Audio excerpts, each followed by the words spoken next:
आज की पैनल चर्चा के लिए हम विद्वानों को आमंत्रित करेंगे।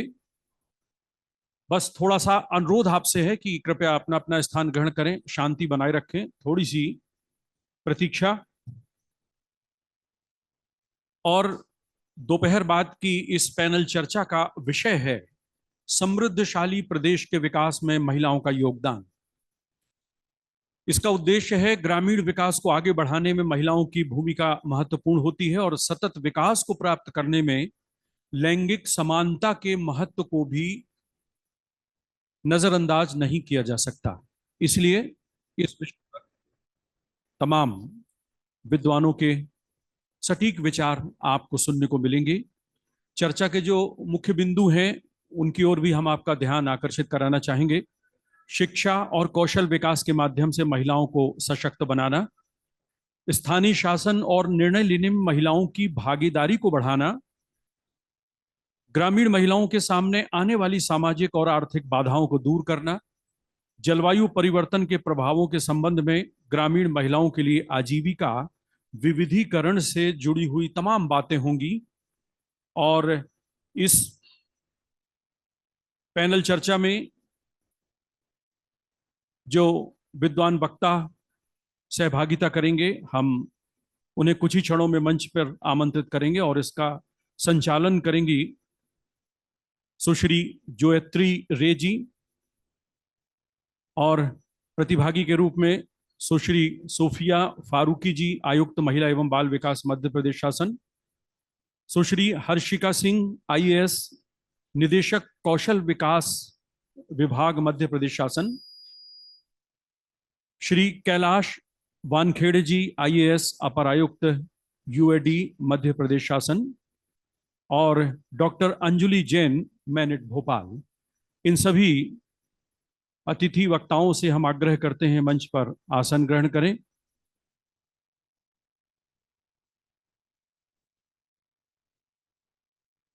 आप सभी का हम हृदय से अभिनंदन करते हैं, स्वागत करते हैं।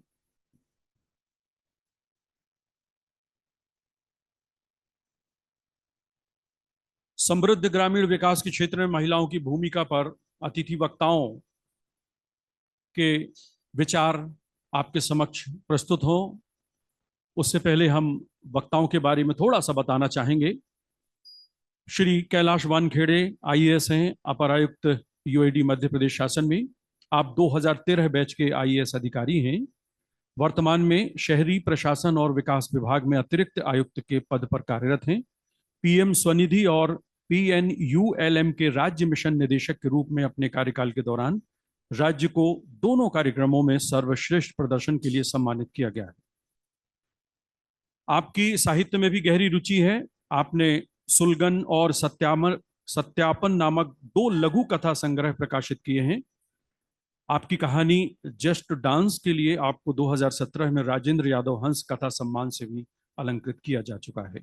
आप मुंशी प्रेमचंद द्वारा स्थापित पत्रिका हंस का एक संस्करण संपादित कर चुके हैं। तो आप इसमें सहभागिता कर रहे हैं। सूफिया फारूकी जी, सूफिया जी का हम अभिनंदन करते हैं। आप 2009 बैच की आईएएस अधिकारी हैं। आपके नेतृत्व क्षमता अद्भुत है। आपने उसका सदुपयोग हैंडलूम एवं हस्तशिल्प, सिविल सप्लाईज कॉरपोरेशन और मनरेगा जैसे विभागों में योगदान दिया है। आपके कार्यक्रमों और नीतियों को प्रभावी ढंग से जरूरतमंदों तक पहुंचाने और लाभ पहुंचाने के लिए व्यापक रूप से मान्यता मिली है। हम आपका अभिनंदन करते हैं। बहुत सारी उपलब्धियां हैं आपकी। सुश्री हर्षिका सिंह जी, आप आईएएस हैं और संचालक हैं कौशल विकास विभाग में।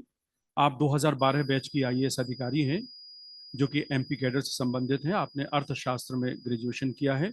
सिविल सेवा में शामिल होने के बाद आपने देश के कुछ सबसे कठिन इलाकों में सेवा की है, जैसे नक्सल प्रभावित जिले में राज्य के सबसे रूढ़िवादी हिस्से में सिविल सेवाओं में 12 वर्षों से अधिक का अनुभव रखते हुए आपने विकास परिदृश्य में दृष्टिकोण और तकनीक को का और साथ में उसका डेटा संचालित विकास मॉडलों में बदलाव देखा है। बहुत सारा योगदान आपका है। मैनेट भोपाल से डॉक्टर अंजुली जैन, आप मैनिट में मानविकी और सामाजिक विज्ञान विभाग की सहायक प्रोफेसर और विभाग अध्यक्ष हैं।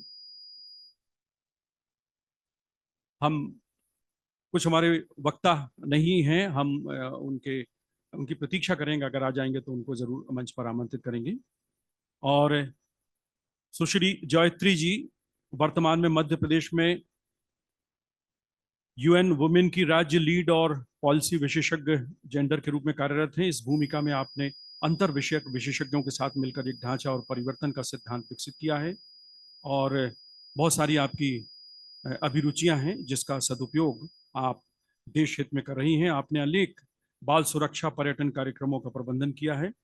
लैटिन अमेरिका, यूरोप और भारत में विभिन्न स्टेक होल्डर्स, महिला संगठन और निजी क्षेत्र के पुलिस और शैक्षिक संस्थान के साथ काम किया है। आपका हम अभिनंदन करते हैं।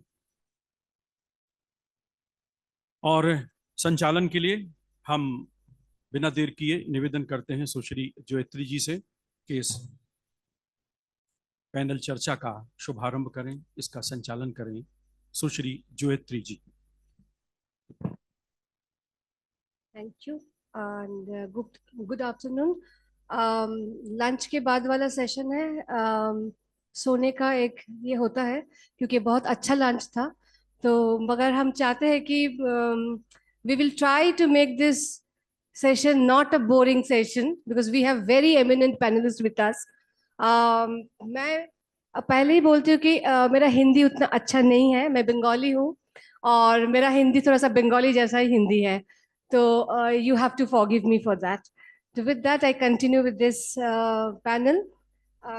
सिर्फ दो बात पैनल शुरू होने के पहले कि आज का जो पैनल का हमारा जो मुद्दे है वो है कि role of women in the flourishing localities, women का क्या रोल हो सकता है, इसके ऊपर हमारा आज का अभी का कार्यक्रम, अभी जो सेशन है वो हो रहा है। और उसमें हम सबको ये पता है कि हम जो सुबह से बात जो हम कर रहे हैं कि सस्टेनेबल डेवलपमेंट गोल 2030 का अचीव करना है, मगर ये जो अचीवमेंट है, जो 17 गोल्स के बारे में हम बात करते हैं, ये 17 गोल्स में अगर हम जेंडर गैप को फुलफिल ना करें, अगर उसको हम एड्रेस ना करें, तो हमारा SDG 5 तो अचीव नहीं होगा। बाकी जो और जो 16 गोल्स है वो भी अचीव नहीं होगा, क्योंकि हमारा एक हाथ अगर आगे नहीं बढ़ेंगे तो दूसरी हाथ बढ़ा के कोई उतना फायदा होता नहीं है। अगर दो हाथ एक साथ बढ़ते हैं तो हमारे चलने में आसान हो जाते हैं। तो यही बात है। तो अभी कुछ तो चीजें ऐसे हैं कि दो तीन आंकड़े हैं जो हम बोलना चाहते हैं कि जो अभी का जो नेशनल फैमिली हेल्थ सर्वे जो हुआ था 5 नंबर वाला, उसमें देखा गया कि हमारा जो नेशनल सेक्स रेशियो है वो एक्चुअली आगे बढ़े है, वो 10-20 हुआ है, जो जो एक्चुअली लास्ट में भी 950 थे। तो वो हमारा एक तो पॉजिटिव प्रोग्रेस है।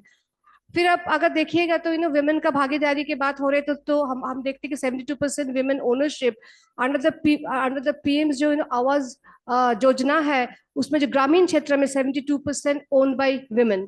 तो उसमें भी हम देखते हैं कि एक प्रगति हमारे विमेन के भागीदारी में। और जो एक्सेस टू रिसोर्सेज जो हम बोलते हैं कि उनके पास लैंड है कि नहीं है, उनके पास घर है कि नहीं है, उनके पास प्रॉपर्टी है कि नहीं, उसके बारे में थोड़ा सा आगे हम बढ़ रहे हैं।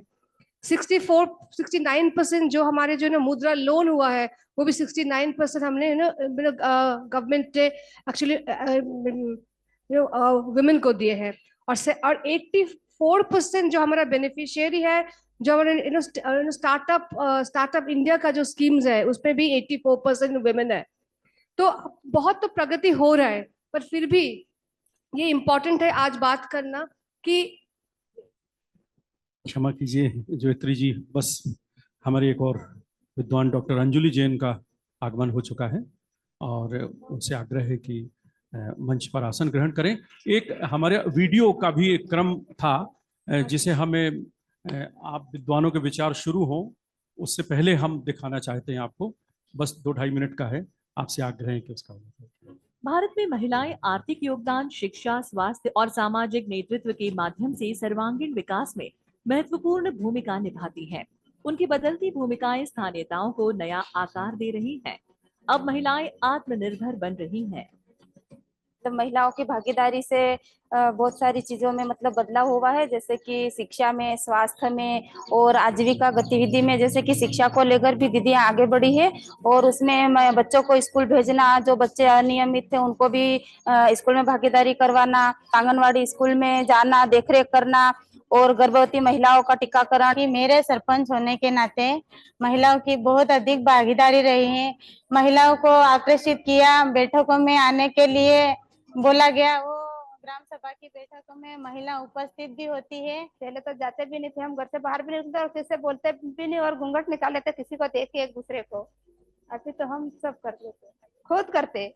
सभी जीपीटीपी बनाई, फलिए फलिए बैठ कर मुद्दा सभी लिखाया। महिलाओं को मतलब आर्थिक मानसिक प्रताड़ना और आर्थिक प्रताड़ना, जैसे कि महिलाएं कमा के तो लाती है, घर में खेत में सब काम करती है, पर उसके बाद में भी उसका अधिकार नहीं होता है पैसा कहाँ यूज करना है, कि किसका मतलब किसने लगाना है, बीमारी में ऐसा लगाना है, बच्चा जितनी करना, उसको उसका मतलब हक नहीं होता। अगर प्रशासनिक स्तर पर महिलाओं का प्रतिनिधित्व बढ़ा तो महिलाओं के नीति निर्माण में और महिलाओं के साथ जो उत्पीड़न होता है, यौन उत्पीड़न होता है और हिंसा का चक्र होता है, मतलब अगर महिला का प्रतिनिधित्व बढ़ा तो महिलाएं जो है एक बेहतरीन नीतियां बना सकती है। अगर महिला अवसर रहेगी ना तो बहुत अच्छे से समझ पाएगी किसी काम को लेके, किसी योजनाओं को लेके क्या करना है, कहाँ नहीं करना है। महिलाएं कुछ भी करना चाहती है, अगर उद्यमी बनना चाहे या फिर कुछ ऐसी गतिविधि करे तो जिसमें दीदी की मतलब समस्या आ जाती है, एक तो पैसे की और एक जानकारी की कि उसको मतलब वो प्रशिक्षण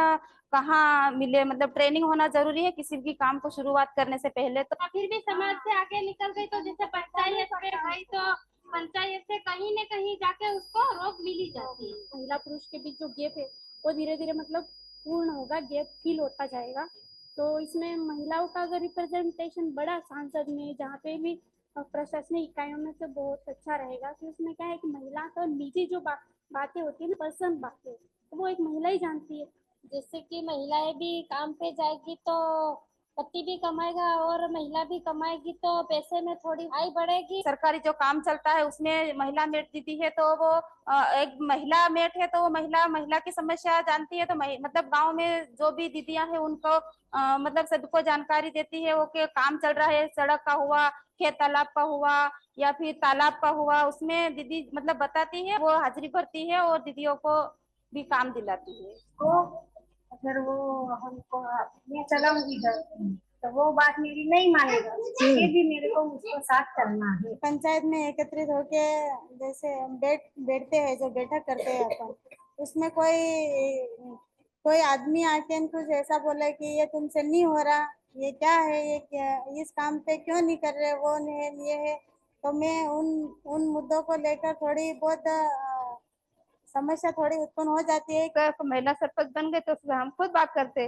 और आज पुरुष थे, जब हम पुरुष से जब बात करें, पुरुष सम्मान तो भी हमारी बात का कोई ध्यान भी नहीं लगाता, ध्यान भी नहीं देता कि महिला क्या बोल रही है, जाके बैठते और वापस घर चले आते। तो उसने ठान लिया कि मेरा काम ही ये है, पकड़ लिया कि मेरे को करना क्या है, चूल्हा चौके का काम करना है, खेत में जाना है, यही काम करना है। तो इच्छुक भी है वो पर कुछ कर नहीं सकती। पंचायत स्तर पे मैं बैठ के अगर मीटिंग लेने जाऊं तो वहाँ पे अनेक ऐसे पुरुष ऐसे होते हैं जो ऐसे ऑब्जेक्शन लेते हैं कि मैं उन समस्या का समाधान चाहकर भी नहीं कर पाती। या जैसे आगे आए और सक्षम बने तो पूरा गांव भी सही ढंग से रहे और गांव में मतलब जो भी समस्या है दीदियां सब सक्षम हो जाए तो गांव का झगड़ा और कुछ भी मतलब वो गांव में सुलझ जाए और दीदियों का इतना पावर रहे कि जो भी मतलब छोटे बड़े लोग भी उनकी कदर भी करे और उनका भरोसा से मतलब गांव भी चले। हमारा सपना है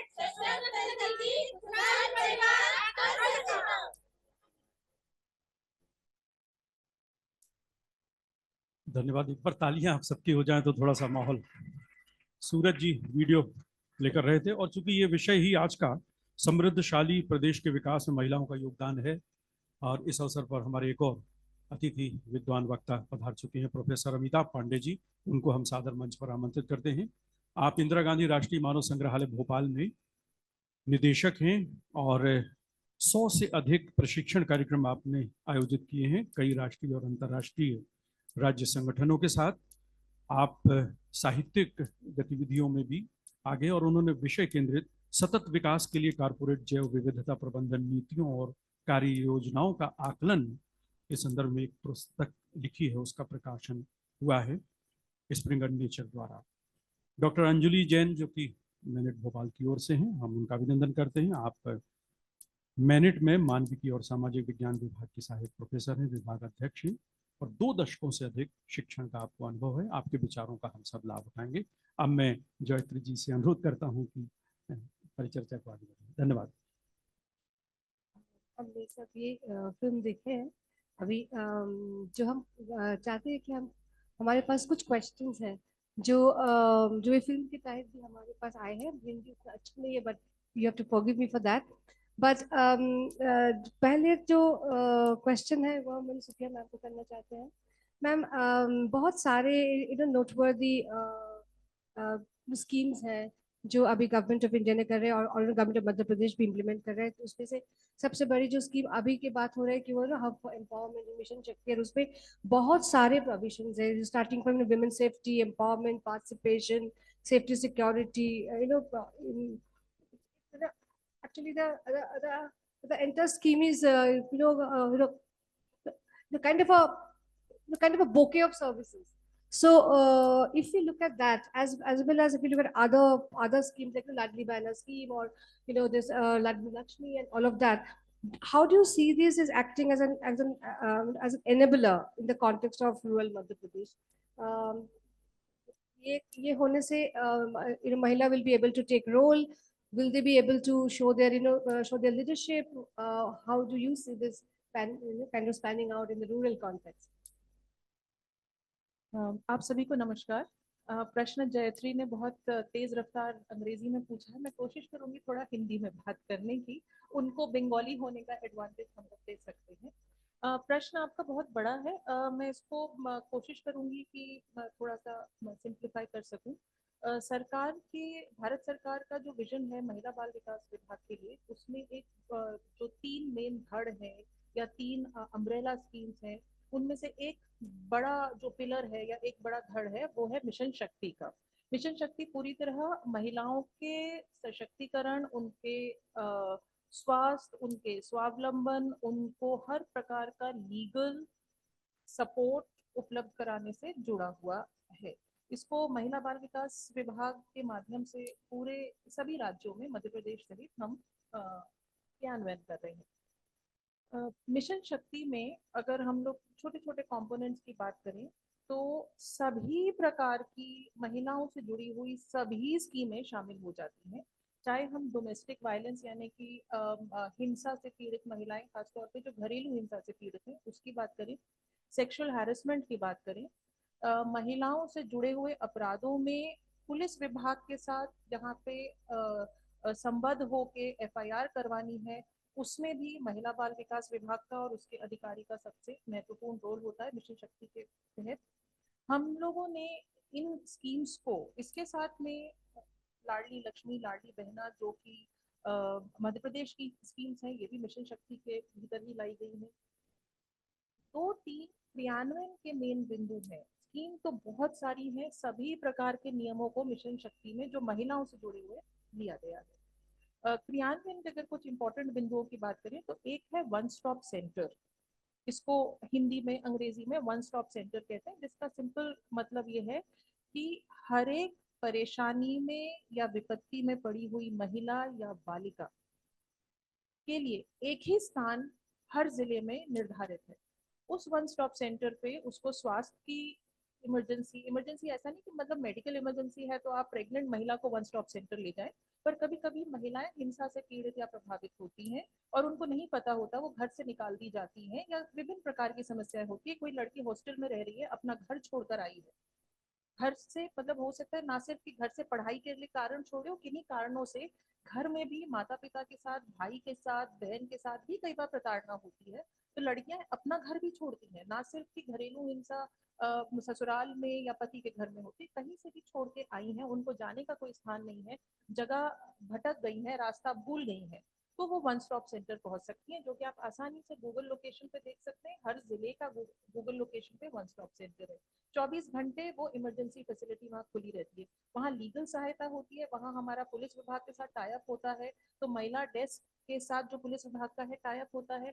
मेडिको लीगल पर्पसेस के लिए सिविल अस्पताल के साथ टाई अप होता है। वहाँ पे फ्री लीगल एड हर प्रकार से दिया जाता है। हर एक महिला की जो वहाँ पहुँचती है, एक फाइल तैयार होती है, उस फाइल में उसका पूरा रिकॉर्ड क्रिएट होता है, जो कि ऑनलाइन मध्य प्रदेश सरकार को और भारत सरकार को दिखता है। उसी के आधार पे वो फाइल नंबर जनरेट होता है, एक केस प्रॉपर महिला बाल विकास के वन स्टॉप सेंटर में बनता है। उसके बाद वो महिला को वहाँ पे समझाइश दी जाती है, काउंसलिंग की जाती है। जिस भी प्रकार की समस्या हो, मान लीजिए कोई महिला खुद अटेम्प्ट टू सुसाइड के बाद या आत्महत्या करने की प्रयास के बाद वहां पहुंची हो सकता है वो महिला मानसिक रूप से विक्षिप्त हो और भटक गई हो, अपना नाम पता ना बता रही हो। वो महिलाएं, कोई घर का पता भूल गई है, किसी को घर से निकाल दिया गया है, किसी ने स्वयं तय कर लिया है कि अब वो पति के घर में नहीं रहेगी, कोई भी प्रकार का प्रकरण हो, वो वन स्टॉप सेंटर आ सकती है। मध्य प्रदेश में 57 वन स्टॉप सेंटर्स हैं। इसका प्रचार प्रसार होना मुझे लगता है बहुत ज्यादा आवश्यक है, क्योंकि महिलाओं को जब भी कोई विपत्ति होती है तो सबसे बड़ा डर यही परेशान करता है कि अगर मैं ये घर छोड़ दूंगी जहां मेरी इतनी प्रताड़ना हो रही है, ये स्थान छोड़ दूंगी जहां मेरी इतनी प्रताड़ना हो रही है, तो मैं जाऊंगी कहाँ? मेरे पास एक दिन भी सर छुपाने को छत नहीं है, मुझे खिलाने पिलाने को एक दिन भी सपोर्ट करने को जगह नहीं है। तो पूरे देश में हर एक जिले में, इंक्लूडिंग मध्य प्रदेश के हर एक जिले में वन स्टॉप सेंटर है। उसके नंबर्स आपको ऑनलाइन मिलते हैं, उसका लोकेशन आपको गूगल लोकेशन से मिलता है। तो ये मैं मान सकती हूँ कि सब महिलाएं टेक्नोलॉजिकली मोबाइल फोन या स्मार्टफोन पे बहुत savvy नहीं है, परंतु पढ़ी लिखी महिलाएं तो हैं, बहुत सारी स्कूल कॉलेज जाने वाली बालिकाएं तो हैं। तो कम से कम हम आस पड़ोस की सब महिलाओं को ये बता सकते हैं कि OSC वन स्टॉप सेंटर एक ऐसा स्थान है जहाँ पे किसी भी विपत्ति में, किसी भी प्रकार की ऐसी महिला जिसको कहीं कोई जाने का स्थान नहीं है, जिसको अस्पताल नहीं भर्ती किया जा सकता, जिसको थाने नहीं रखा जा सकता, जिसके पास कहीं सर छुपाने को कोई रैन बसेरा, कोई घर नहीं है, पैसा नहीं है खाने को पीने को, वो वन स्टॉप सेंटर जा सकती है। और 7 से 8 दिन, एक सप्ताह पूरा, और एक सप्ताह बहुत होता है विपत्तिग्रस्त महिला के लिए, जिसको एक एक घंटा कोई रखने को तैयार ना हो, उसके लिए 7 दिन बहुत होता है। 7 दिन हम उसको वहाँ पे पूरी तरह रखते हैं। उसके बाद उसका केस लीगल और मेडिकल दोनों तरीके से तैयार होके, पुलिस केस तीनों एस्पेक्ट से तैयार होके, यदि आवश्यक होता है तो फिर हम उसको स्वधार गृह भेजते हैं, यानी कि एक ऐसा स्थान जहाँ पे वो महीना 2 महीना 3 महीना रह के और फिर अपना कोई टेक्निकल स्किल सीख के अपना स्वावलंबन से अपने आप को अपने पैर पे खड़ा करके वहां से निकल सकती है बाहर। तो एक बहुत ही सोची समझी, बहुत अच्छी तरह से पकाई हुई, बढ़िया तरीके से पकाई हुई स्कीम भारत सरकार की है, जो कि पहले से हमारे यहाँ क्रियान्वित है। मगर अफसोस की बात यह है कि हम लोग खुद इसका इतना प्रचार प्रसार नहीं कर पाए हैं, हमारी महिलाओं को हम ये विश्वास नहीं दिला पाए हैं कि ऐसी जगह उनके लिए है, और यदि वो चाहें तो उनको इस प्रकार का सपोर्ट सिस्टम अवेलेबल है। अभी भी मैं चाहूंगी कि आप में से जो भी मोबाइल यूज कर सकते हैं वो इसी वक्त गूगल मैप्स पे OSC या वन स्टॉप सेंटर गूगल करें और आपका निकटस्थ जो भी वन स्टॉप सेंटर है वो देखें। हम भोपाल में बैठे हैं तो आपको भोपाल के वन स्टॉप सेंटर दिखेंगे, आप कटनी, जबलपुर, होशंगाबाद जहाँ भी बैठे हो आपको वहाँ के वन स्टॉप सेंटर नजर आएंगे। तो इस प्रकार की कुछ चीजों का प्रचार प्रसार होना भी बहुत आवश्यक है। इसके अलावा और भी बहुत सी ऐसी स्कीम्स हैं, एक हब की स्कीम है, पालना की स्कीम है जिसमें हम फ्रेश की बात कर रहे हैं। महिलाओं का एक पूरा क्रॉस सेक्टोरल फोकस पॉइंट हम सरकार की स्कीमों का हब स्कीम में ला रहे हैं, जिसमें कि सभी प्रकार की अंतर विभागीय योजनाएं एक ही जगह से संचालित होंगी। तो ऐसे और भी बहुत सारे मेजर्स हैं। तो अब सब क्रियान्वयनों को बोल के मेरा पॉइंट एग्जीक्यूशन पे जाने का ये था कि मैं ये बता सकूं कि ऐसा नहीं है कि हम महिलाओं के संबंध में सिर्फ वादे कर रहे हैं, या महिला सशक्तिकरण एक कोई बहुत दूर की होने वाली, हमारे अगले जन्म में होने वाली घटना है और शायद हम अपने जीवन में ना देख सकेंगे, ऐसी परिस्थितियां नहीं है। पर प्रचार प्रसार की, जानकारी की हमें बहुत ज्यादा जरूरत है। हमें अपने आप पे विश्वास रखने की जरूरत है कि सिस्टम्स हैं, पर उन सिस्टम्स को हमें एक्सेस करना होगा। और एम्पावरमेंट की जो आपने बात की थी, हमें इस प्रकार से देखती हूँ योजनाओं को, तो हर योजना सामाजिक, खासतौर पर महिला एम्पावरमेंट, उसके लिए ये बहुत महत्वपूर्ण है कि समाज में पुरुष और महिला दोनों उसके लिए कमिटेड हो, खासतौर पे पुरुष उसके लिए ज्यादा कमिटेड हो, क्योंकि महिलाएं तो पहले भी सूचना के अभाव में, इंडिपेंडेंस के अभाव में पहले से पीछे हैं। तो जब तक ये जानकारी पुरुषों के माध्यम से, जो ज्यादा सामाजिक तौर पे सक्रिय है, जब तक इस तरह की जानकारियां और अन्य सभी जानकारियां पुरुषों के माध्यम से उनके घर की महिलाओं को नहीं पहुंचेगी, तो हमारा एम्पावरमेंट की गति धीमी होगी। बाकी जैसे आपने कहा कि हमारे सेक्स रेशियो में इम्प्रूवमेंट है। मध्य प्रदेश की अगर हम बात करें तो पिछले जो 10-15 साल का NFHS का रेशियो आया है कंपैरिजन, तो हमारे यहाँ बाल विवाह 40% तक होता है। और मध्य प्रदेश की बात कर रही हूँ, और ये अभी की बात कर रही हूँ, जब मैं पोस्ट ग्रेजुएशन या कॉलेज में रही होंगी तब की बात करूँ, तब से अभी में बाल विवाह में इतना अंतर आया है। अभी भी बहुत बड़ी संख्या है, मगर घट के कुछ 20 से 24% आई है। अब ये भी हमारे लिए बहुत दुख की बात है कि हमारे यहाँ 20 से 24% तक की ये घटनाएं अभी भी हो रही है। तो इस सब को रोकने के लिए भी वन स्टॉप सेंटर है, हमारा विभाग है। किसी भी स्थिति में जब तक हम महिला के स्वास्थ्य, उसके स्वावलंबन, उसकी आर्थिक इंडिपेंडेंस पर काम नहीं करेंगे, तो सही मायने में हम महिलाओं को बराबरी का हक नहीं दिला। और बराबरी देने में पुरुषों का सहयोग जो है, मेरे ख्याल से या तो बराबर का है या फिर महिलाओं को लड़ झगड़ के लेना पड़ेगा, दो ही ऑप्शन। Thank you ma'am.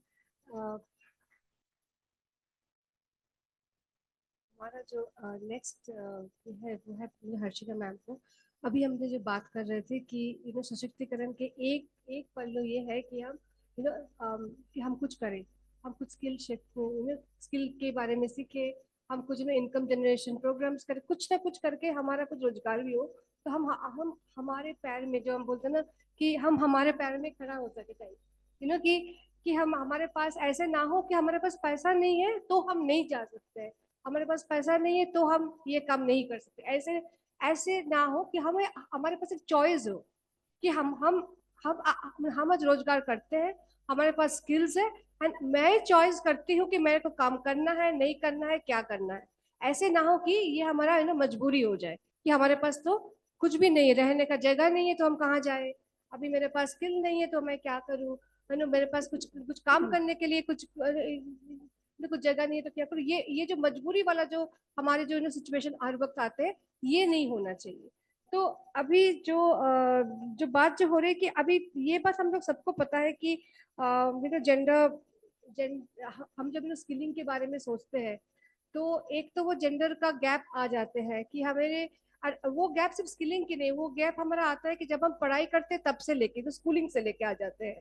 तो स्कूलिंग से ड्रॉप आउट से हमारे हायर एजुकेशन में नहीं जाना, तो फिर हमारा स्किल नहीं होना, फिर हमारा एक्सेस टू वेरियस अपॉर्चुनिटीज नहीं होता है, तो ये एक साइकिल हो जाता है कि हमारा जो ये वल्नरेबिलिटी बढ़ाते हैं।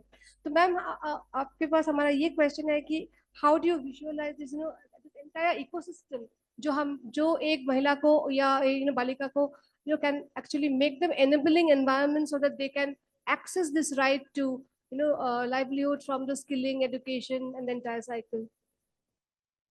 Thank you Joyatri. आप सबों को नमस्कार। अभी सूफिया मैम ने बहुत ही विस्तृत और बहुत ही मुझे लगता है कि महिला सशक्तिकरण और उससे संबंधित जो विषय है उसका एक सारांश आपके साथ में शेयर किया। उसी के संबंध में जो जोयत्री ने प्रश्न किया है उसको मैं आपके हिसाब से उसको पुट अप करना चाहूंगी। आप मैक्सिमम लोग जो यहाँ पर हैं वो किसी न किसी गांव या पंचायत से बिलोंग करती हैं। आपकी पंचायत में आपने सुना होगा कि बच्चे ITI करते हैं स्कूल के बाद। वो जो ITI में क्या होता है, कौशल विकास का काम होता है। यूजुअली आपको शायद ये पता होगा कि वहाँ पे प्लम्बिंग और मैकेनिक्स और इस तरह की चीजें सिखाई जाती हैं, पर वो जो विभाग है वो कौशल विभाग का विभाग है, और उसका प्रतिनिधित्व करते हुए और उसके विषय में कि किस तरह से हम अधिक से अधिक बच्चियों को भी सशक्त करें कि वो अपने पैर पे खड़े हो सके। और मुझे लगता है कि अगर आप में या हम में कोई एक ऐसा कौशल हम सीख लें तो वो सशक्तिकरण का एक बहुत अच्छा तरीका, एक बहुत अच्छा माध्यम बन सकता है। और इसी को लेकर जोयत्री ने जो प्रश्न किया है कि कैसे हम सुनिश्चित करें कि हमारी पंचायत की सभी बालिकाएं अपना स्कूल कंप्लीट करें, वो ITI और आगे जो है कौशल विकास में अपना योगदान उनको भी देने का मौका मिले, उसके लिए हमें क्या करना चाहिए? मैं इसके लिए यही कहना चाहूंगी कि सबसे पहले मुझे लगता है कि ये हर घर से और यहाँ पे बैठी हर महिला जो TRI के साथ में जुड़ी और बाकी भी गांव पंचायत में जो महिलाएं हैं उनसे शुरू होती है। सबसे पहले हम ये अवधारणा अपने घर पे ही रखें कि हमारे घर की जो बहू बेटी बच्ची है वो जरूर पढ़े और आगे बढ़े। एक मानसिक परिवर्तन जो होता है, जो बिहेवियरल चेंज जिसे अंग्रेजी में कहते हैं, वो बहुत आवश्यक है कि भाई अगर मेरे घर में बेटा और बेटी दोनों हैं तो बेटी भी उतनी ही पढ़ाई करे जितना बेटा करे। कई बार 10वीं के बाद हम ये करते हैं कि जो बेटा है वो तो 12वीं करने के लिए किसी अन्य ब्लॉक या जिले में जाकर भी कोई स्कूल में पढ़ लेता है, पर बेटी घर में रहकर घर का खाना भोजन बनाती है। कई बार प्राय ये देखा जाता है कि बच्चों को आगे बढ़ा के हम ब्लॉक के ITI में पहुंचा देते हैं, लेकिन बच्चियों की बात होती है तो हम उन्हें अपने घर में ही सीमित कर देते हैं। तो कई सारे इसके कारण हो सकते हैं, और जितना मैं मध्य प्रदेश को देख पा रही हूँ, समझ पा रही हूँ, उस कॉन्टेक्स्ट में जो चीजें समझ में आई हैं, और शायद आप भी इससे अग्री करेंगे, कुछ एक मन में ये प्रश्न रहता है कि ITI में तो ऐसे चीजें बताई जाती हैं जो पुरुष संबंधित है, भाई मैकेनिक बनाना है या प्लम्बिंग का काम करना है या गाड़ी ठीक करना है, ये बच्चियों का काम थोड़ी है। कौशल विकास का काम करना बच्चियों का काम थोड़ी है। हमारी बेटियां बच्चियां अगर वहां पर जाएं, कैंपस में जाएं, किसी भी ITI में जाएं या कोई भी इस तरह के संस्थान में जाएं, तो क्या वो सुरक्षित है? ये मन में सबसे पहला प्रश्न आता है। क्या वहां पर उनके उनके लिए व्यवस्था की गई है? जैसे क्या उनके लिए पृथक से शौचालय बनाए गए हैं? क्या हमारी बच्चियों के हिसाब से वहां पे एक मानसिक वातावरण बना हुआ है? क्या वो कंफर्टेबल फील करती हैं, आराम से वो वहां पर अपना जो है अपना पूरा दिन बिता सकती हैं या नहीं? ये बहुत आवश्यक है समझने के लिए कि देखिए, दो चीजें हैं। एक तो हो गया कि हम as a normal human being एक समाज में हम रह रहे हैं, और उस समाज में पुरुष और महिला, बच्चे और बच्ची के बीच में हमें कोई अंतर नहीं करना चाहिए। ये तो हम सब बोलते हैं, सुनते हैं, सुनाते हैं, और इसके लिए हमें वो मानसिक परिवर्तन लाने की आवश्यकता तो है ही। साथ में अगर इसको थोड़ा सा मैं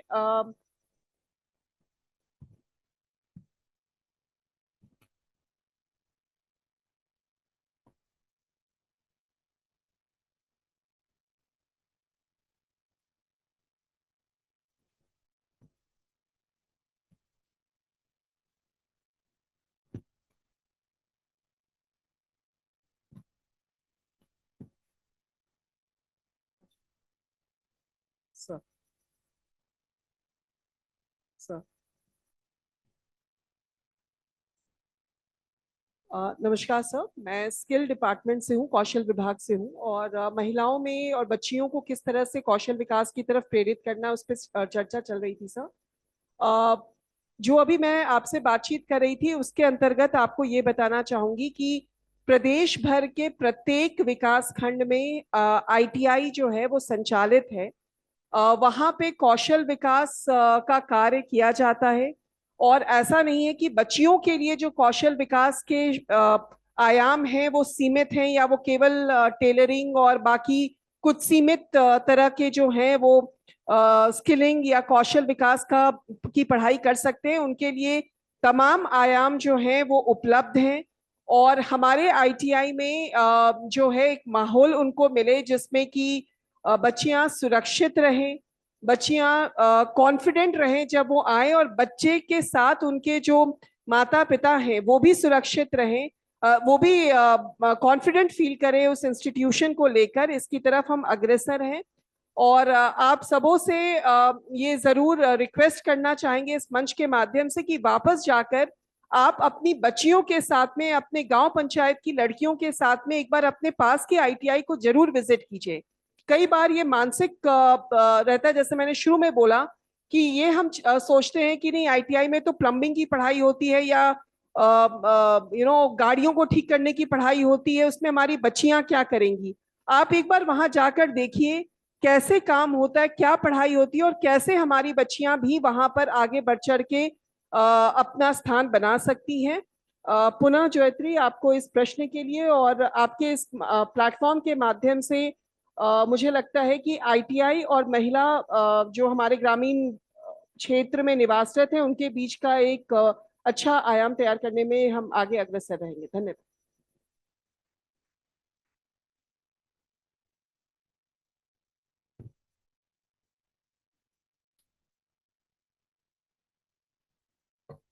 बिल्कुल, चर्चा को आगे बढ़ाएं। जी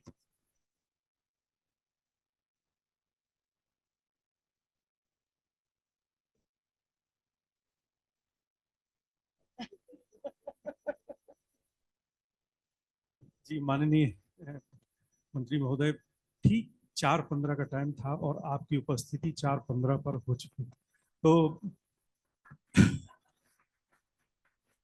अभिनंदन, आपका बहुत बहुत स्वागत।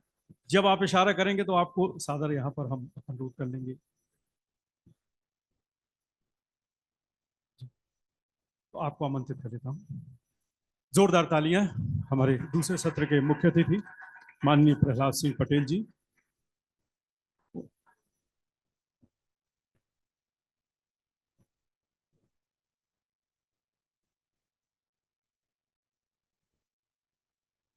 अलीवा दास जी से आग्रह है गुलदस्ता भेंट कर मंत्री महोदय का स्वागत करें।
उसी से बाजार में अगर उसकी श्रेणी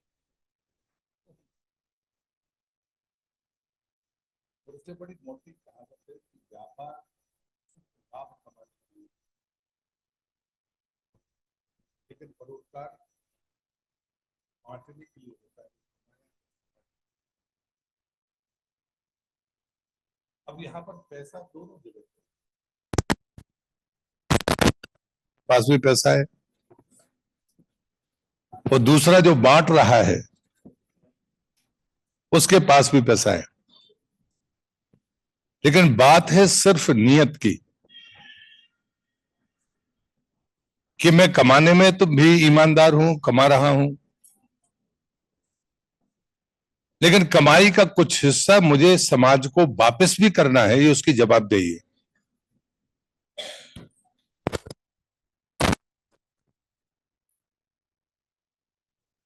और इसलिए कई बार हम बहुत बड़ी इकोनॉमिक्स की बात करते हैं कि ऐसा फायदा हो जाएगा, ऐसा हो जाएगा। फायदा होने के बाद भी अगर समाज को लौटाने की मंशा नहीं है तो फिर जरूरतमंद रहेगा, ये बात आप मान के चलिए, विषमता घटेगी नहीं, विषमता घटेगी। अब दूसरी बात आती है कि क्या जो हाथ हमारे हैं वो खाली रहेंगे तो हम बोझ बनेंगे, अगर वो कुछ करेंगे तो मुझे भी देंगे और साथ समाज को भी कुछ दे पाऊंगा। तो दूसरी चीज है कि उसके पास काम होना चाहिए। तीसरी बात आती है कि हम ग्रामीण परिवेश में जिस परिस्थिति का सामना करने के लिए पूरा देश तत्पर है, तो मैं संजय अटल बिहारी वाजपेयी को फोन कर रहा हूँ, जनसंख्या हमेशा बोझ होती है, ये दुनिया का संदेश है।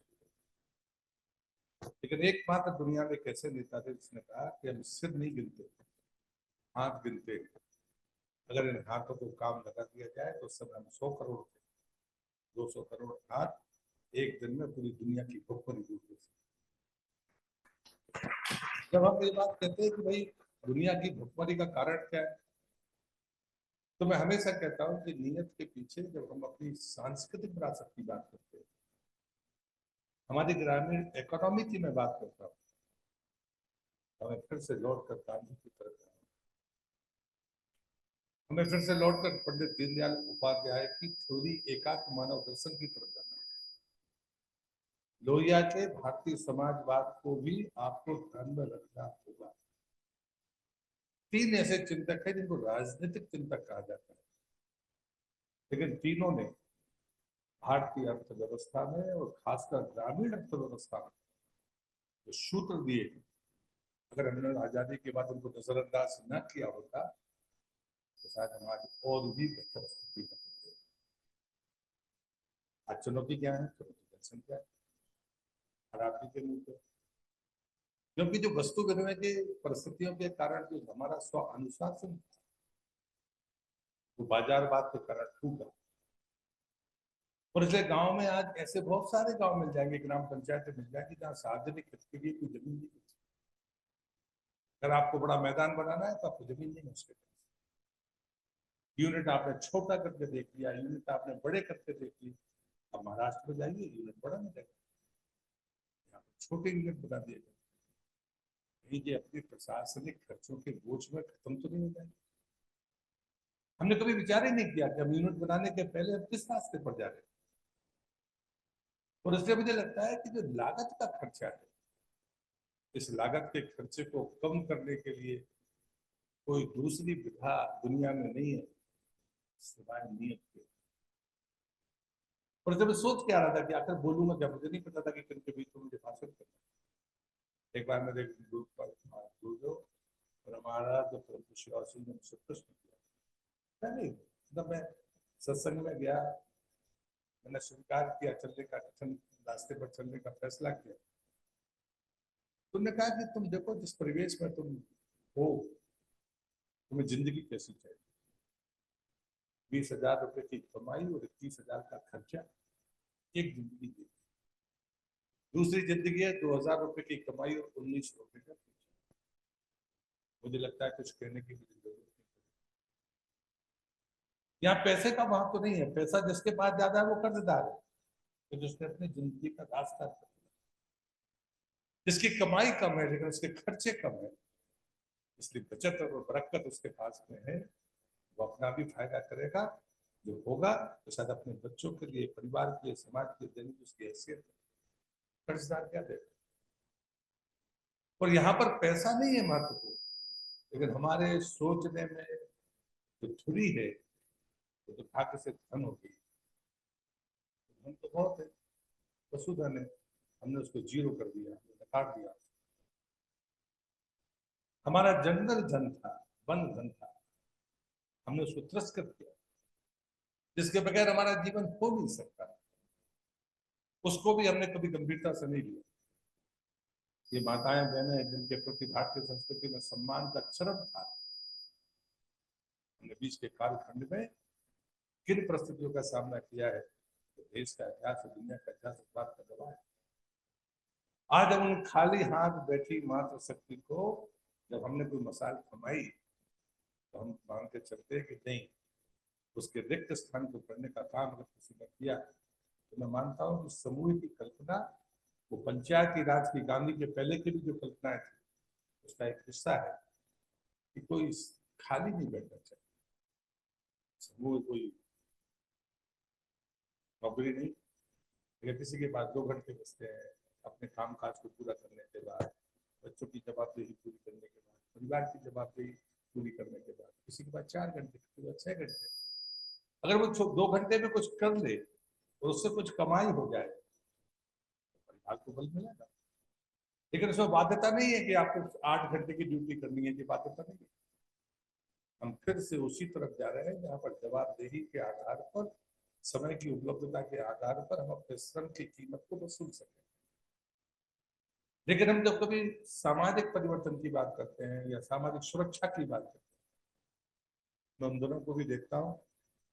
मैं बहुत पहले 4-10 लंबे समय से पहले मैं संसद में गया था, लेकिन जब पैमानों को हमने देखा, नापने के, तोलने के, आकलन करने के, उन सब पर भी हम अपने पुरखों से बहुत पीछे रहे।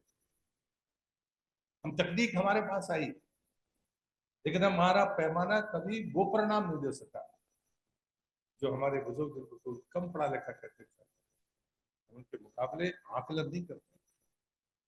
इस सच्चाई को मैं इसलिए कह सकता हूँ कि अभी मैं पिछले दिनों जलगंगा संवर्धन अभियान की बड़ी घोषणा हुई, मेरे ही विभाग के काम काज को उसमें गति देने की बात थी, लेकिन आचार संहिता लगी थी।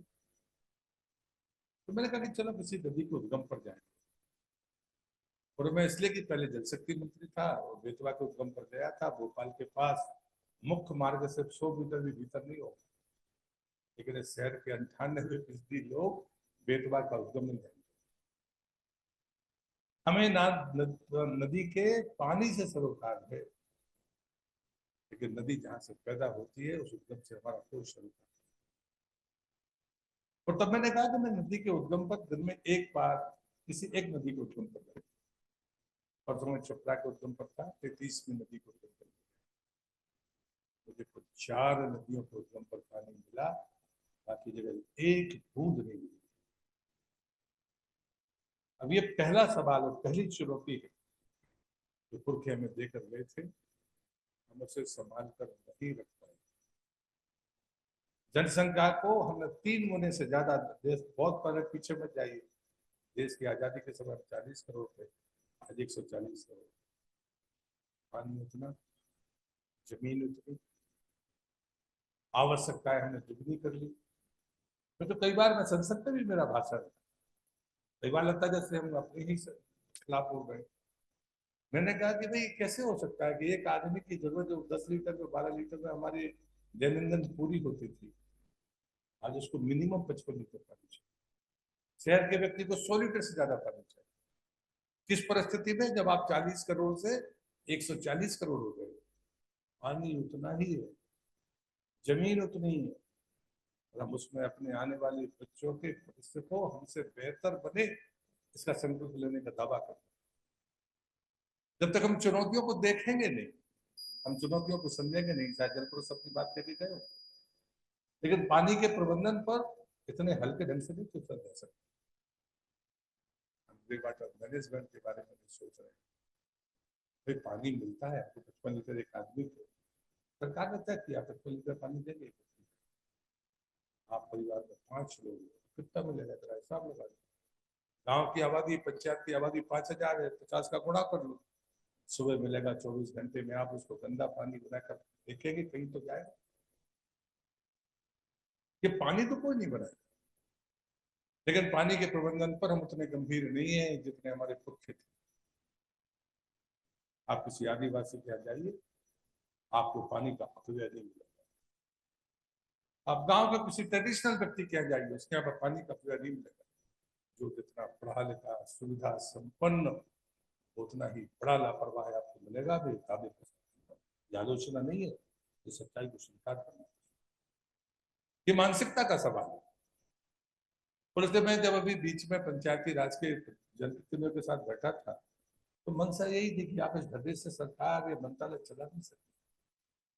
मैंने पूछा तो मैंने पहले दिन जिला पंचायत अध्यक्ष, उपाध्यक्ष, सीओ जिला पंचायत, जनपद पंचायत और कुछ महानगर से लगे हुए हमारे जिला पंचायत जनपद के अध्यक्षों को भी बुलाया और सब सरपंचों को, अर्ध नगरी अर्ध शहरी जिंदगी जीने वाला वो गांव, जो ना गांव बचा ना शहर बचा, ना उसके पास अधिकार है ना कर्तव्य है, ना उसके बाद वो समझ पा रहा है कि मुझे इसके आगे करना क्या है।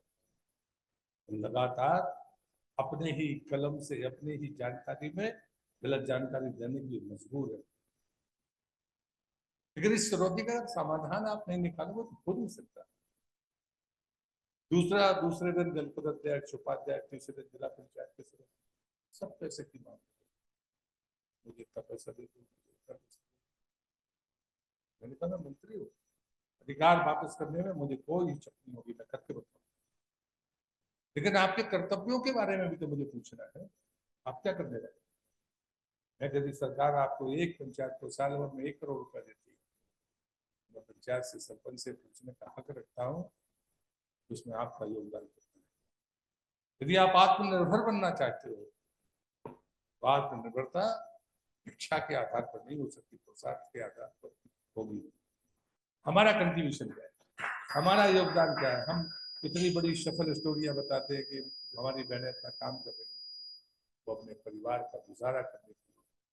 जब बैठा था, मैंने आज से 7 साल पहले अमृत का सांसद था, एक पथरीली जमीन देखी, सड़कों पे गायें बैठी रहती थी, मैं जबलपुर से जाता था, तो एक्सीडेंट में मरते थे, तो मैंने सोचा कि चलो सड़क से गाँव माता खाली करें। कोई बहुत बड़ा प्लान नहीं था, कोई इकोनॉमी बड़ा ऐसा प्लान हो, ऐसा कोई प्लान नहीं। रास्ते पर गाय नहीं होगी, नौजवान नहीं मरेंगे, मरता नौजवान ही है क्योंकि कोई अंधाधुंध गाड़ियां चलाता है। तो बड़ी दुर्घटनाएं घटी मेरे सामने, मतलब उस साल में 13 नौजवान तय किया कि एक बार चलो सड़क से गाय को अलग किया जाए, उसके लिए भी प्रबंध घूमे, एक स्थान मिल गया, उस स्थान में पत्थर ही पत्थर थे, पानी का स्रोत था। मोटे तौर पर जितनी गांव की समझ मेरी थी, मेरे पुरखों ने जितना मुझे समझाया, जितना मैंने जाना समझा, जिंदगी भर मैंने ग्रामीण क्षेत्र की राजनीति की थी, तो मुझे लगा साइट सिलेक्शन में जरूरी है कि गाय को पानी चाहिए, वैसा तो मैं भीख मांग कर ले आऊंगा, इनको फेंसिंग के लिए पैसा चाहिए, सांसद था तो सांसद से निधि से पैसा दिया। जब मैंने पीडब्ल्यूडी से उसका एस्टिमेट मांगा तो 89 लाख रुपए का एस्टिमेट आया फेंसिंग। मैंने सरपंच से पूछा, उसने कहा कि साहब 40 लाख में कर देंगे। सरपंच को कहा भैया तू पैसे ले, उसको हमने 2 किस्तों में पैसे दिए और उसने वास्तव में हमको 40 लाख में 350 एकड़ जमीन पैसे दे दी। ये पहला उदाहरण है अर्थशास्त्र के लिए। और उसके बाद हमारा काम शुरू हो गया। मैंने उस दिन तय किया था 5 साल इसको मैं चलाऊंगा, 5 साल बाद में DPR बनाऊंगा, कितनी जगह चाहिए, कितना खर्चा चाहिए, तब ये स्वावलंबी हो सकती है। जो DPR बनाते हैं उसमें कस्टडी जो होते हैं, तो शुरू की जो संघर्ष की कहानी है, जो खर्चे जो लोग हमें बिना कुछ कहे अनरिकॉर्डेड देते हैं मदद, उसे किसी न किसी जगह पर दर्ज होना चाहिए, तो फिर आपका मॉडल सक्सेस मॉडल होगा। और इसलिए मैं सफलताओं को का सम्मान करता हूँ, उनका अभिनंदन करता हूँ, उनको हतोत्साहित करने के कोई कारण भी नहीं, लेकिन मैं विफलताओं के पीछे चलने वाले कारणों को सबसे अहम और मजबूत करूंगा। और इसलिए मैंने जितना पढ़ा, उस पढ़ने में विफलता के लिए जो रिसर्च है, वो रिसर्च के बाद उस लेखक ने सिर्फ इतना कहा था, पहला कदम बहुत छोटा होता है लेकिन अगला कदम बहुत महत्वपूर्ण है। हमें असफलताओं के कारकों को चिन्हित करना चाहिए। यदि लोगों को बताना है तो सावधान करना चाहिए, ये गलती मत करना, अन्यथा पूरा बना बनाया ये पूरा महल रह जाने लगा। शायद अगला व्यक्ति इसको कैरी ऑन नहीं कर पाएगा, इसको ढो नहीं पाएगा, चला नहीं पाएगा, इस पर हमें विचार करना पड़ेगा। और इसलिए मैं तमाम मित्रों से कहना चाहता हूँ कि हम चर्चा करें, चर्चा होनी भी चाहिए, लेकिन ग्रामीण अर्थव्यवस्था हमारे अपने विवेक पर जो गलतियां मुझे दिखती है, जितनी जगह पर मैं जाता हूँ, मैं किसी की आलोचना करने के लिए नहीं कह रहा, हम सबको जगने की जरूरत है। इसलिए उन लोगों से कह रहा हूँ जो पुरुषार्थी तो कुछ करने की नीयत रखते हैं। पहली से सबसे बड़ी गलतियां मैं देखता हूँ वो साइड सिलेक्शन की, जो हमारे पुरखे नहीं करते। वो विमर्श के बाद तय करते थे कि तालाब यहाँ पर बनेगा, वो तालाब आज भी उतनी ही ताकत के साथ हमको सुविधा दे रहा है। यहाँ हम बना रहे हैं, हम कितना नुकसान करते हैं। श्रीलंका गांधी और दीनदयाल जी को जरूर पड़े, पहले दिन कहा था दीनदयाल जी ने कि बड़े वाहन हमको संकट पैदा करेंगे, लेकिन हमने नकल की। तो बाद में अब जाकर हम जब चेत रहे हैं तब तक तो समय निकल चुका है। दूसरा उन्होंने कहा था कि हमें कम समय में परिणाम देने वाली योजनाएं चाहिए। हमारी योजना 10 साल से 30 साल तक लेट चलती रही, तो उसके ठीक विपरीत चलने का दूसरा उदाहरण। उन्होंने तीसरी बात कही थी कि हमें पर्यावरण को क्षति पहुंचाए बगैर जनसंख्या के आधार पर अपने भविष्य को तलाशना चाहिए। हमने इस मूल्यांकन को कभी संयुक्त रूप से नहीं किया। कभी उठाया तो जंगल से सबको बाहर कर दिया, कभी मर दिया तो प्रतिबंध लगा दिया। जिनने जंगल को जिंदगी से पीढ़ियों से बचाया हमने उनको बाहर कर दिया। जो उसको शुभ चिंतक थे उसको दुश्मन बना दिया। ये हमारी नीतियों की कमियों का परिणाम है। 1980 के वन अधिनियम के खिलाफ जब मैं पहली बार सांसद बना तो मुझे भाषण देने का मौका है। सबके साथ था, मैं सिवनी का सांसद था, यहाँ पैच अभ्यारण्य था, दूसरी तरफ कान्हा का अभ्यारण्य था। मैंने कहा कि सच्चाई ये है, और उससे मुझे लगता है कि उस समय मेरी उम्र बहुत नहीं थी, 28-29 साल की उम्र थी मेरी। तो ये जो चीजें हैं, हमें आकलन करते समय जब हम आगे बढ़ते हैं तो हमें इस बात की जरूर चिंता करनी चाहिए कि वास्तव में हमारे संसाधन हमें कितनी दूर तक ले जाएंगे। चौथा सवाल मैं आपसे करूं, 20 साल बाद आपके गांव में किसी शादी में कार्य के लिए कोई जमीन बच पाएगी क्या कि आज की तरह हम चले? इसमें जनसंख्या गुनहगार नहीं है, हमारा लालच गुनहगार।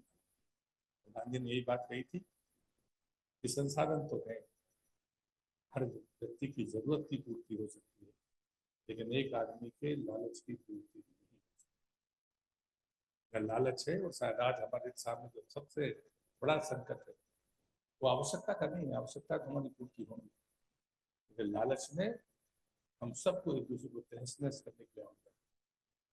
इसलिए मैं ये मानता हूँ कि हमारी जो भारतीय अर्थव्यवस्था है वो संयम का पहली पाठ पढ़ाती है। वो अपनी आवश्यकता को कम करने का संदेश देती है। जो हमारे पास में हो बिना मांगे किसी जरूरतमंद को देने की प्रेरणा देती है, ताकत देती है। इसलिए हम कमाएं, कमाने में कोई बुराई नहीं, लेकिन उस कमाई के पीछे कितना नुकसान करते कभी इसका भी आकलन करने की जरूरत है। हम प्राकृतिक संसाधनों के नुकसान का कभी आकलन नहीं करते। इसलिए जब हम शुरू होते हैं तो प्रारंभ में हम जो कीमत चुकाते हैं, अगर उस कीमत को बेस मानकर हम अपने महल को खड़ा करने की कोशिश करेंगे, मुझे लगता है कि हम ठीक दिशा में होंगे। तो उस दर्द का भी एहसास होगा या दूसरे दृष्टिकोण के भी।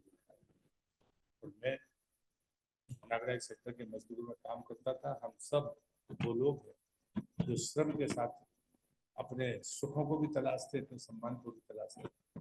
दुर्भाग्य से बीच में श्रम को वो सम्मान नहीं मिला जिसका वो हकदार था। ये भी एक बड़ी विषमता थी देश के भीतर कि जो श्रम करने वाले लोग थे उनको हमने अछूत माना या दोहन वर्गीयता माना। और इसलिए मुझे लगता है कि हमारी भारतीय विरासत में जो चूकें थी उसमें एक चूक एक ही थी, श्रम का सम्मान नहीं किया। श्रम करने वाले के साथ जिन सामाजिक सरोकारों को जिंदा रखने का काम किया वो नहीं कर सकते। और उसके 2 उदाहरण मुझे उस मजदूरों का काम करते समय लगभग 5 साल मैंने प्रेस में काम किया, तो मैंने देखा कि जो सूची बनी है तो मैंने कहा इसमें तो बैंड में बाजी बजाने वाले लोगों की कैटेगरी का नाम नहीं।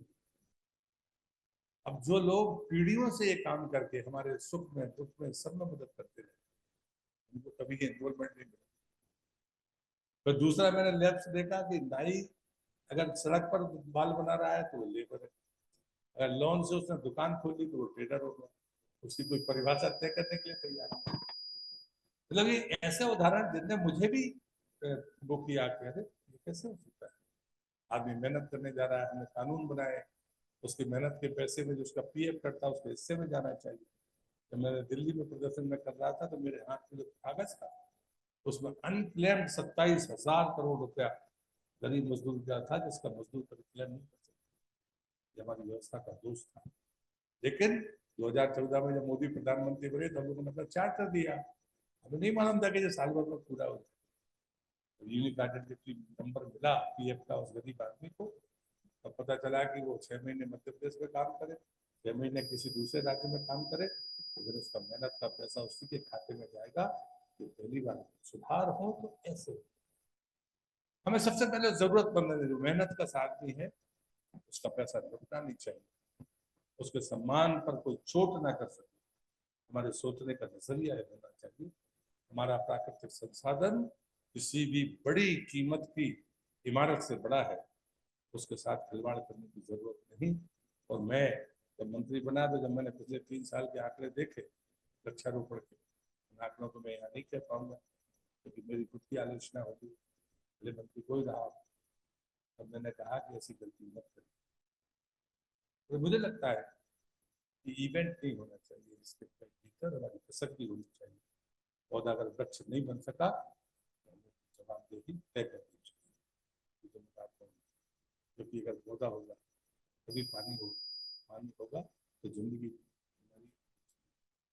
और ये मैंने आधी यात्रा मेरी शायद हो गई थी, चौथे या 6वां दिन था। मैं नौरादही अभ्यारण्य में गया। उसके पहले तो मोदी का परिवार का टाइटल था हमारे ट्विटर। हम जब वहाँ पहुंचे तो एक बहुत बड़ा घाट था, बहुत गम पर गया, काफी सब देख दाख कर वापस आया। तो गाँव वहाँ स्थापित हो गए तो नौरादही अभ्यारण्य उस बड़ के झाड़ के नीचे हम उस समय 450 के आसपास हुए। वहाँ कूलर था, पंखा था, टेंट था, सिर्फ कुर्सियां थी और एक माइक था, और हम 1/3 से कम जगह में बैठे थे। यानी उस बड़ के झाड़ के नीचे 1000 से 1200 लोग आसानी के साथ में दुपहरिया काट सकते थे। उसी समय मैंने वहां वो टाइटल बदला कि वृक्ष है तो जल, जल है तो जीवन। सीखने को हर समय मिलता है। हम कहें कि सब कुछ हमको आता है, मैं अपने अनुभव आपको दे रहा हूँ।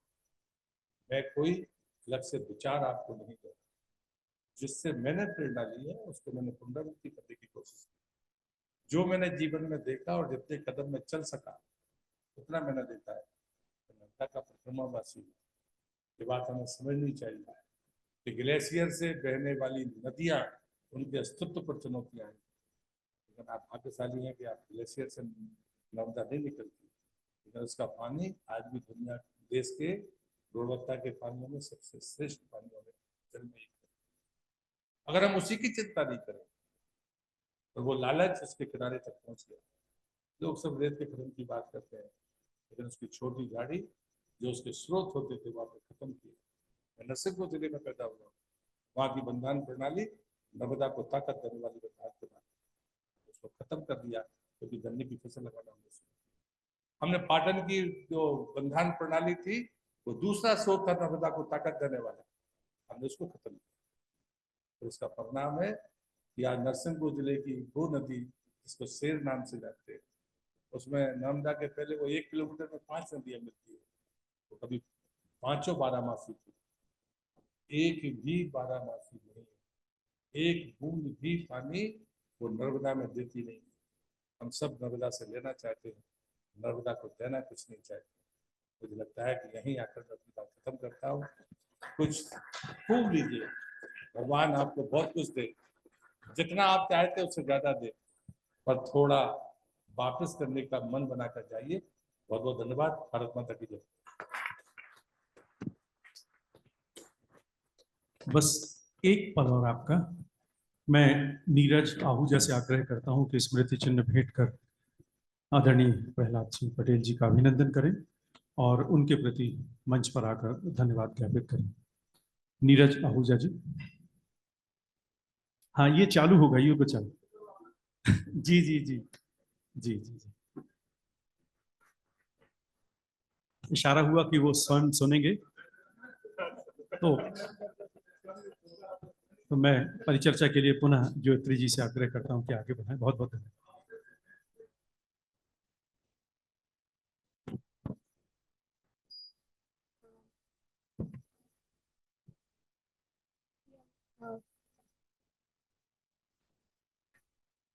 हाँ, अभी हम कैलाश शंकर साहब से ये जानना चाहते हैं कि आपसे बात हो रही थी इसके पहले कि आप जो स्ट्रगल्स का जो हिस्ट्री होते हैं उसको लेके आप बहुत काम कर रहे हो और आप बहुत सारे बुक्स भी लिखे हो। तो हम आपको जानना चाहते हैं कि ये जो मैंने महिला के सामने जो अपॉर्चुनिटीज आते हैं, फिर उसके चैलेंज भी आते हैं, बैरियर्स भी है। तो ये जो हम फिल्म में भी देखे हैं और भी फिल्म में सुन रहे भी सुबह से कि ये जो the whole whole issue of political participation, उनको गवर्नेंस में रखना, या सिर्फ रखना नहीं, क्योंकि मध्य प्रदेश तो 50% प्रिजर्वेशन ऑलरेडी है, मगर हम लोग को पता है कि क्या हो रहा है वो भी पता है कि, मगर तो वो जो स्पेस है उस स्पेस को हम कैसे ये स्ट्रगल्स के थ्रू और भी आगे लेके जाए, क्योंकि अगर हम लोग बोल रहे हैं कि रोल ऑफ वुमेन को हमें देखना है, तो हमको जो स्पेसेस के हमें डिसीजन लेना है उधर भी उतना ही भागीदारी होना चाहिए, गवर्नेंस में ही उतना ही ताकत होना चाहिए जहाँ पर मैंने महिलाएं की बातें सुना जाए, और फिर हमारा जो पॉलिटिकल पार्टिसिपेशन है अभी भी उतना उतना स्ट्रांग नहीं है। तो इसके ऊपर अगर आपको थोड़ा सा कुछ अगर आप बता सकते तो। नमस्कार।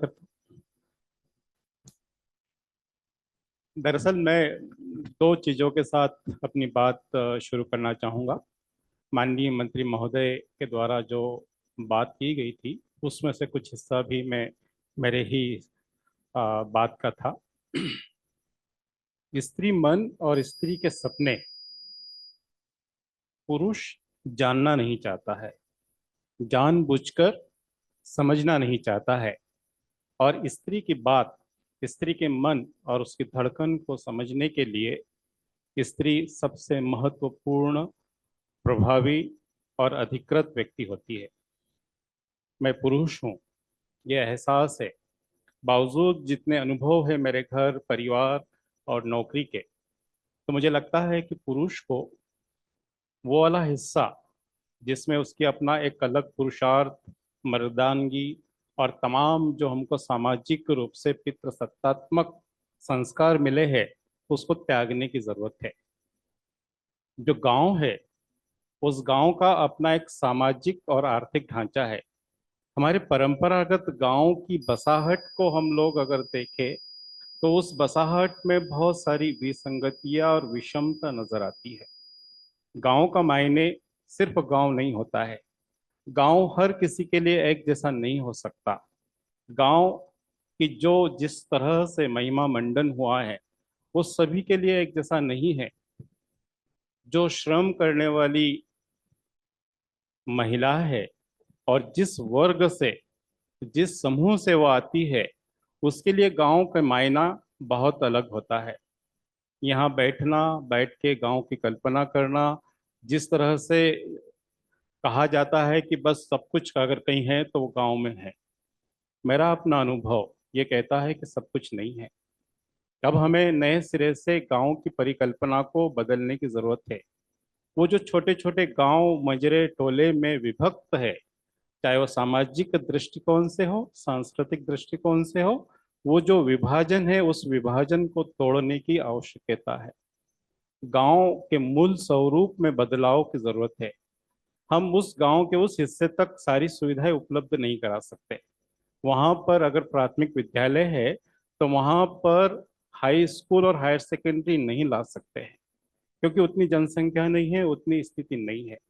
और जिस तरह का परिवेश है उसमें लड़कियों की शिक्षा बहुत दुर्गम हो गई है, एक मुश्किल चुनौती है। 8वीं के बाद लड़कियों का पढ़ना एक मुश्किल टास्क है और उसके घर से दूरी बहुत ज़्यादा है। ऐसी स्थिति में मुझे हमेशा लगता है कि हमें उपनगर केंद्रित गांवों का विभाजन करने की आवश्यकता है, जहां पर कि समग्र सुविधा, समग्र व्यवस्था हो सकती है, जो किसी भी समाज को, किसी भी देश को बेहतर करने में मददगार होगी। तो गांव का ढांचा जो है उसको परिवर्तित करना बहुत ज़रूरी हो गया है। अब जिस तरह से विकास हो रहा है उस विकास के मायने में अगर वहाँ शिक्षा बेहतर तरीके से पहुँच सके, स्वास्थ्य बेहतर तरीके से, स्वास्थ्य की सुविधाएं मिल सके, उसके लिए उस छोटे से गांव को बड़ा करने की आवश्यकता है। और बड़ा तब होगा जब वो समूह में चला जाएगा। तो इस समूहगत रूप में हमें ये भी ध्यान रखना होगा कि गांव के भीतर जिस तरह की विषमता है, जिसके पास मजदूरों की स्थिति, फिर जमीन किस व्यक्ति के पास है, कितनी है, कितना मालिकाना हक किस व्यक्तियों के पास है, ये एक बहुत विस्तृत अर्थशास्त्र के लिहाज से भी और समाजशास्त्र के लिहाज से भी एक बड़ा भारी हिस्सा है, जहाँ पर व्यक्ति को जो प्राप्त हुआ है, जो जमीन का टुकड़ा प्राप्त हुआ, वो लगातार विभक्त होता हुआ इतना छोटा हो गया है कि वो खेती लाभ का जरिया बनने के बजाय मुश्किलों का सामना करना पड़ रहा है। मजदूरों की बढ़ता हुआ संकट ये इस मायने भी दिक्कत देता है। उसी तरह से शहरीकरण बढ़ता हुआ, शहरों में जिस तरह से लोगों का पलायन तेजी से हो रहा है और लगातार शहरों के आकार में वृद्धि हो रही है और शहर उसको सहन नहीं कर पा रहा है, बोझ बनते जा रहा है। तो जो हमें छोटे छोटी स्लम एरिया, झुग्गी झोपड़ियाँ या बेघर लोगों की स्थिति दिखती है, वो इसलिए है कि शहर उनको स्वीकार करने के लिए सक्षम नहीं है, या शहर के विकास और नियोजन में ये एक बड़ी भारी दुविधा है। तो ऐसी स्थिति में वो वाला हिस्सा भी हमें देखने समझने की जरूरत है। महिलाओं की स्थिति की अगर मैं बात करूं तो मुझे लगता है कि अभी भी हम लोग उस पुरानी मानसिकता से निकल नहीं पाए हैं। मन के भीतर या जो भी हमारे एहसास है, हम महिलाओं को उतना सम्मान नहीं दे पाए हैं, उतने अवसर नहीं दे पाए हैं। वो जो व्यवहारगत परिवर्तन होने चाहिए थे हमारे भीतर, हम लोग नहीं कर पाए हैं। हम लोग बातें बहुत सारी कर ले, लेकिन अभी भी हमारा व्यवहार एक अलग नजरिए की तरह है और हमें लगता है कि महिलाओं की स्थिति बहुत ही, मुझे अपना खुद का अनुभव लगता है कि बड़ी खराब है। कुछ चुनिंदा महिलाओं के स्थिति के आधार पे समग्र समाज और समग्र परिवेश की कल्पना करना मुश्किल है, क्योंकि एक बहुत बड़ा हिस्सा गांव के भीतर है और गांव की महिलाओं के साथ जिस तरह से हम व्यवहार करते हैं, जिस तरह से उनके साथ बातें करते हैं, जिस तरह से उनको आगे बढ़ने के अवसर में अवरोध पैदा करते हैं, उसके बहुत सारे कारण हो सकते हैं। उन कारणों को भी खंगालने की जरूरत है। और सबसे बड़ी मुश्किल चुनौती है समता आधारित समाज बनाने की। अगर हम जाति, वर्ग और जेंडर, इन तीनों परिप्रेक्ष्य में समता के लिए अपना कुछ काम कर सके तो शायद हम एक बेहतर समाज, एक बेहतर देश और एक बेहतर दुनिया की तरफ चले जाएंगे। तो हमारे मानसिकता परिवर्तन, व्यवहार में बदलाव की जरूरत और जिस तरह से हमें उन्हें अवसर देने चाहिए, उस अवसर की जरूरत है। मैं अपनी बात यहीं खत्म करना चाहूँगा। नमस्कार।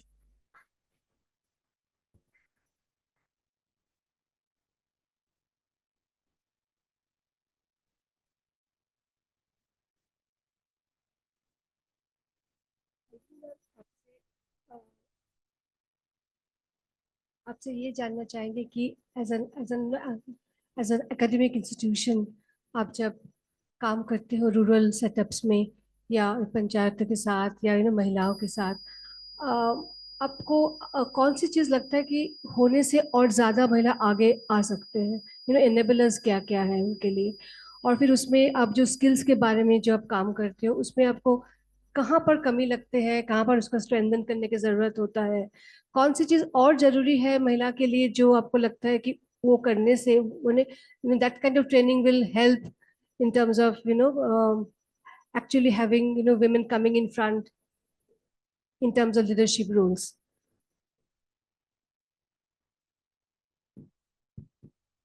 आप सभी को नमस्कारम। जब मैंने इस ऑर्गेनाइजेशन का नाम देखा, ट्रांसफॉर्म रूरल इंडिया, मुझे, और उन्होंने शॉर्ट फॉर्म में लिखा है TRI। हम उसको TRI को चाहे ट्राई प्रोनाउंस कर सकते हैं और चाहे तो ट्री भी प्रोनाउंस कर सकते हैं।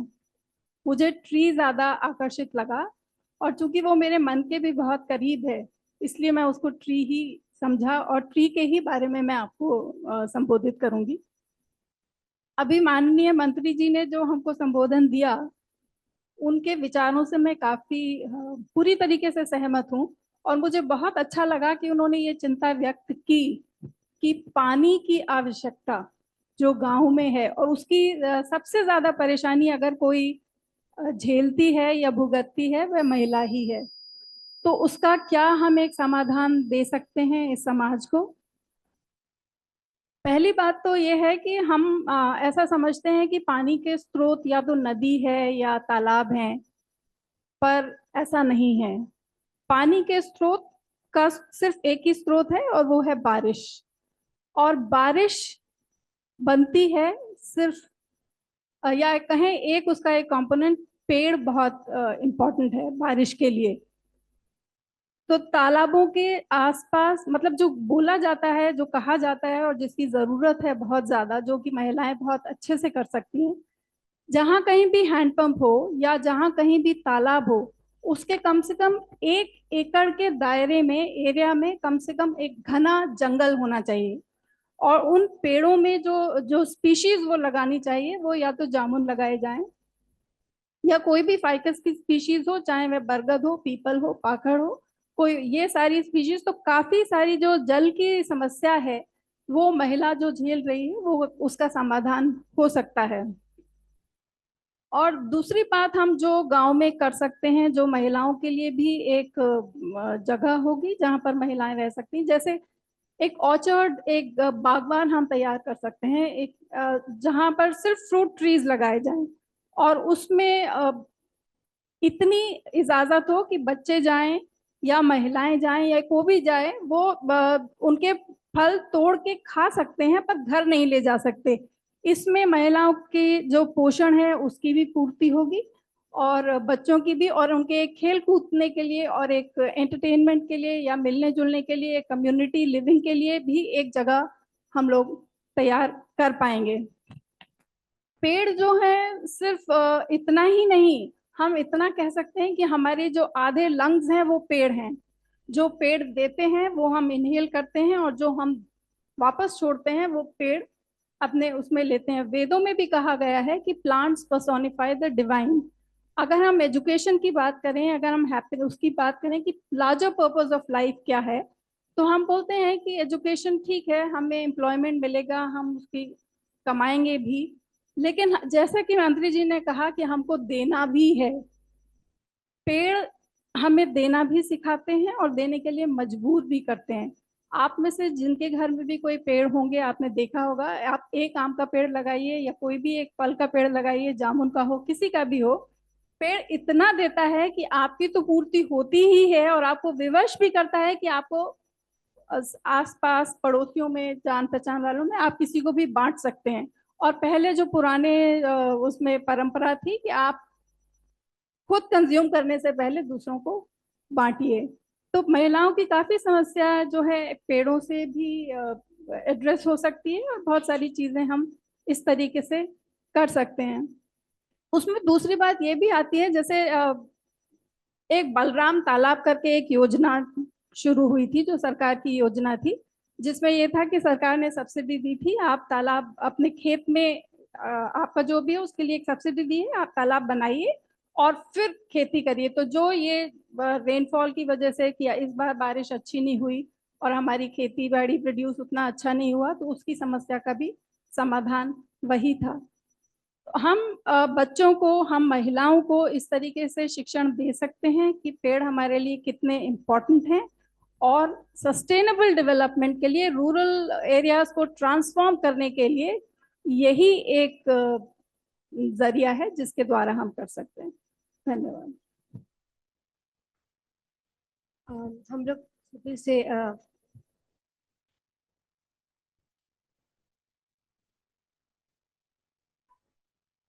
आदरणीय मंत्री जी का बहुत बहुत धन्यवाद। आप सभी से निवेदन है कि अभी हमारा सत्र कंप्लीट नहीं हुआ है, तो आप सभी लोग यहीं पर बैठे।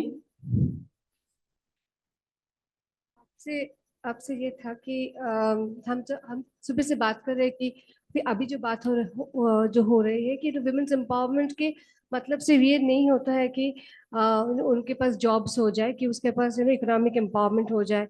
अगर वुमेन को लीडरशिप रोल में हमें देखना है और वो उसको लीडरशिप रोल में आना है, तो उसको जो डबल शिफ्ट बर्डन होता है, एक है चाइल्ड केयर का और एक है कि एडल्ट केयर का। जो हमारे घर में जो जो भी एल्डरली केयर होता है वो भी महिलाएं के ऊपर आते हैं, और जो बच्चे का केयर होता है वो भी महिलाएं के ऊपर आते हैं। तो ये दो केयरिंग रोल्स निभाने के बाद ही हो जाते हैं कि दूसरे कुछ करने के लिए टाइम मिलता है। तो फिर स्किल्स ट्रेनिंग के हो या कोई इनकम जनरेशन के हो, तो हमारे पास वो टाइम, वो बीच वाला टाइम हो जाता है। अगर हम इनसे बचा सकते हैं तो दैट्स अ बिगेस्ट कंसिडरेशन होता है। तो अगर आप पब्लिक पॉलिसी के थ्रू ये चीज देखें और हम देखें कि पॉलिसी में इस बात को हम कैसे लेके आ रहे हैं। हम तो बोल रहे हैं कि ना मतलब वुमेन का 50% भागीदारी होना चाहिए, उसका लीडरशिप रोल होना चाहिए, उसका एंटरप्रेन्योरशिप भी उनको बढ़ाना चाहिए। तो we are pushing women to also come out and do things. But if we look at from a unpaid care work kind of a Sophia ma'am जा रहे हैं, तो मैं शमा दीदी से निवेदन करूंगी कि वे मैम को प्रतीक्षण भेंट करें। Thank you ma'am.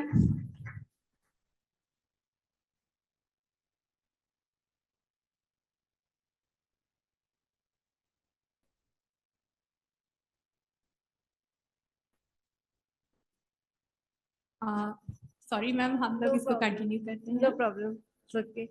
तो अगर हम पब्लिक पॉलिसी के हिसाब से देखें कि अभी बहुत सारी स्टडीज हो रहा था कि बोल रहे थे कि जे अगर हम 2% भी अगर if kind of public investment अगर हम 2% बढ़ा दे जीडीपी में करने के लिए, हमारे पास 11 मिलियन जॉब्स एक्चुअली क्रिएट हो सकता है if we take women's unpaid care work to a paid kind of a provisions। तो आपको क्या लगता है इसके बारे में, इसके पब्लिक पॉलिसी में इसको कैसे लेके आना चाहिए कि नहीं चाहिए, और अगर आना चाहिए तो कैसे आना चाहिए? क्योंकि अगर हम रूरल वुमेन की बात करें उनके पास ये बर्डन बहुत ज्यादा होता है। तो how do we balance it out?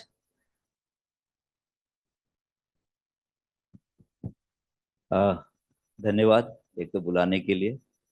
एक चर्चा का विषय चल रहा है, मैं थोड़ा सा इसके पूरे प्रोसेस पे भी चाहूँगा, क्योंकि पूरा जो ट्रांसफॉर्मेशन शुरू हुआ है ये लास्ट 20-25 ईयर से, जब हम लोग पार्टिसिपेटरी प्रोसेस को शुरू किए हैं।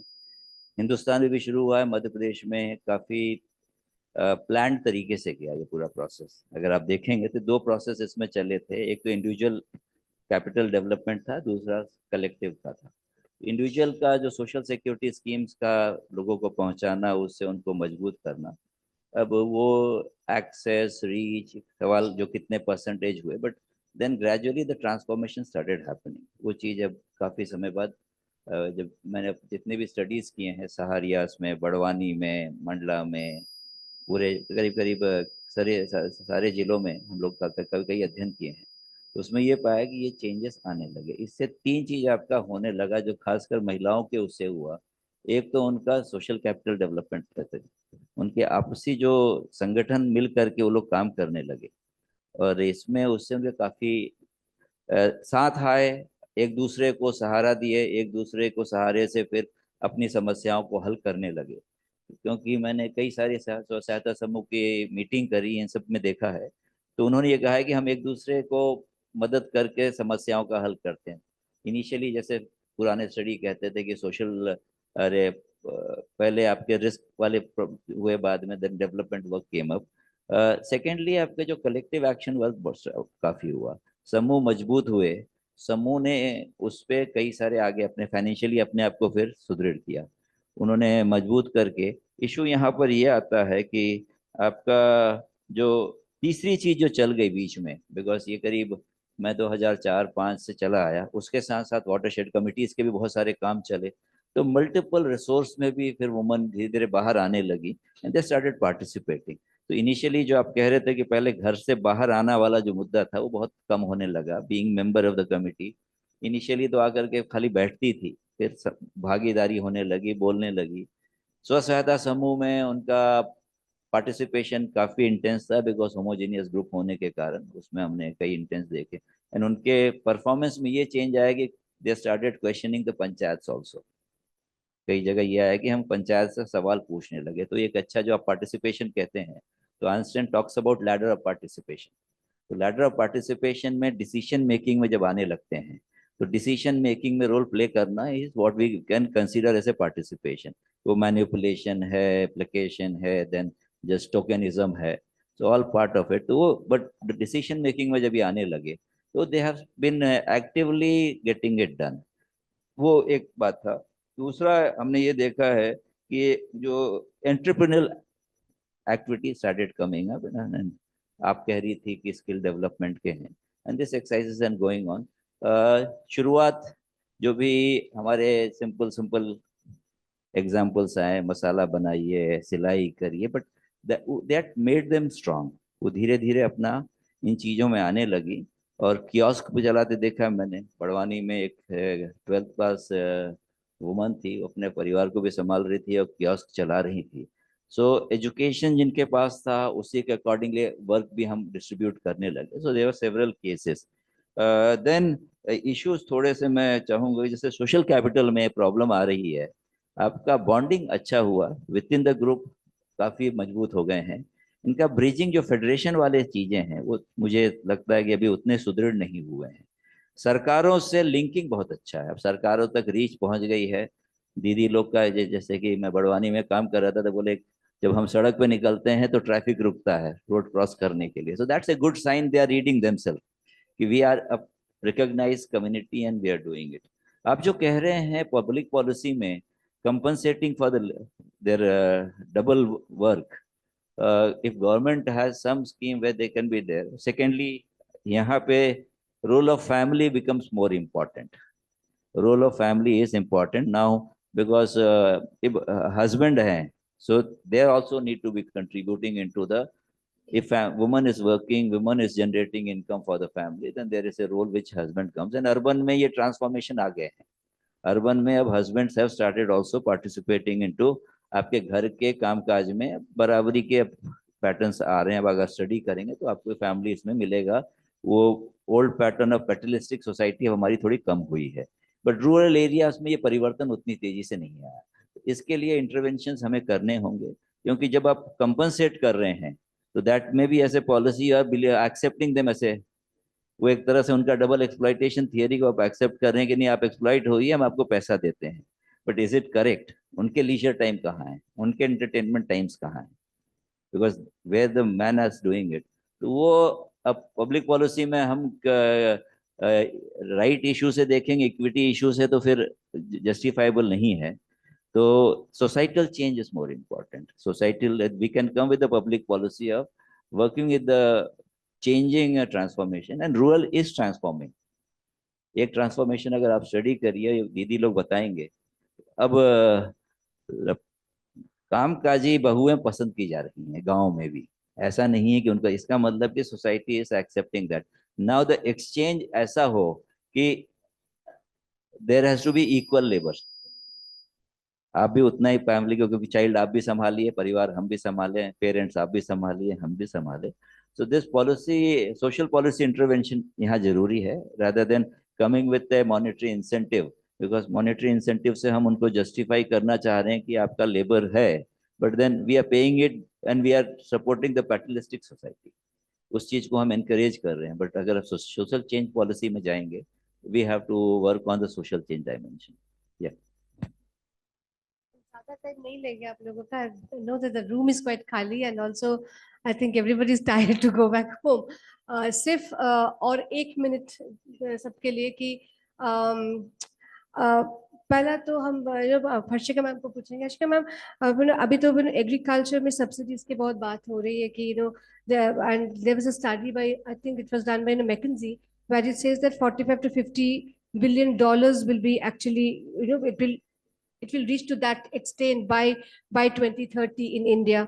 और इसमें ये भी बोल रहा है कि उसमें 120 million small holder farmers जो है उसका transition होगा, kind of a more climate resilient agriculture में। अभी हमको सबको मालूम है कि though women don't have the land ownership in most of the cases, but they are the largest workers in the field of agriculture. तो आप बहुत सारा काम आप green skilling में you have actually been kind of introduced right now and you are doing it. How do you link this change of this of this, skilling into a green skilling, and how it gets connected to the, to the SDG, to achieve SDG.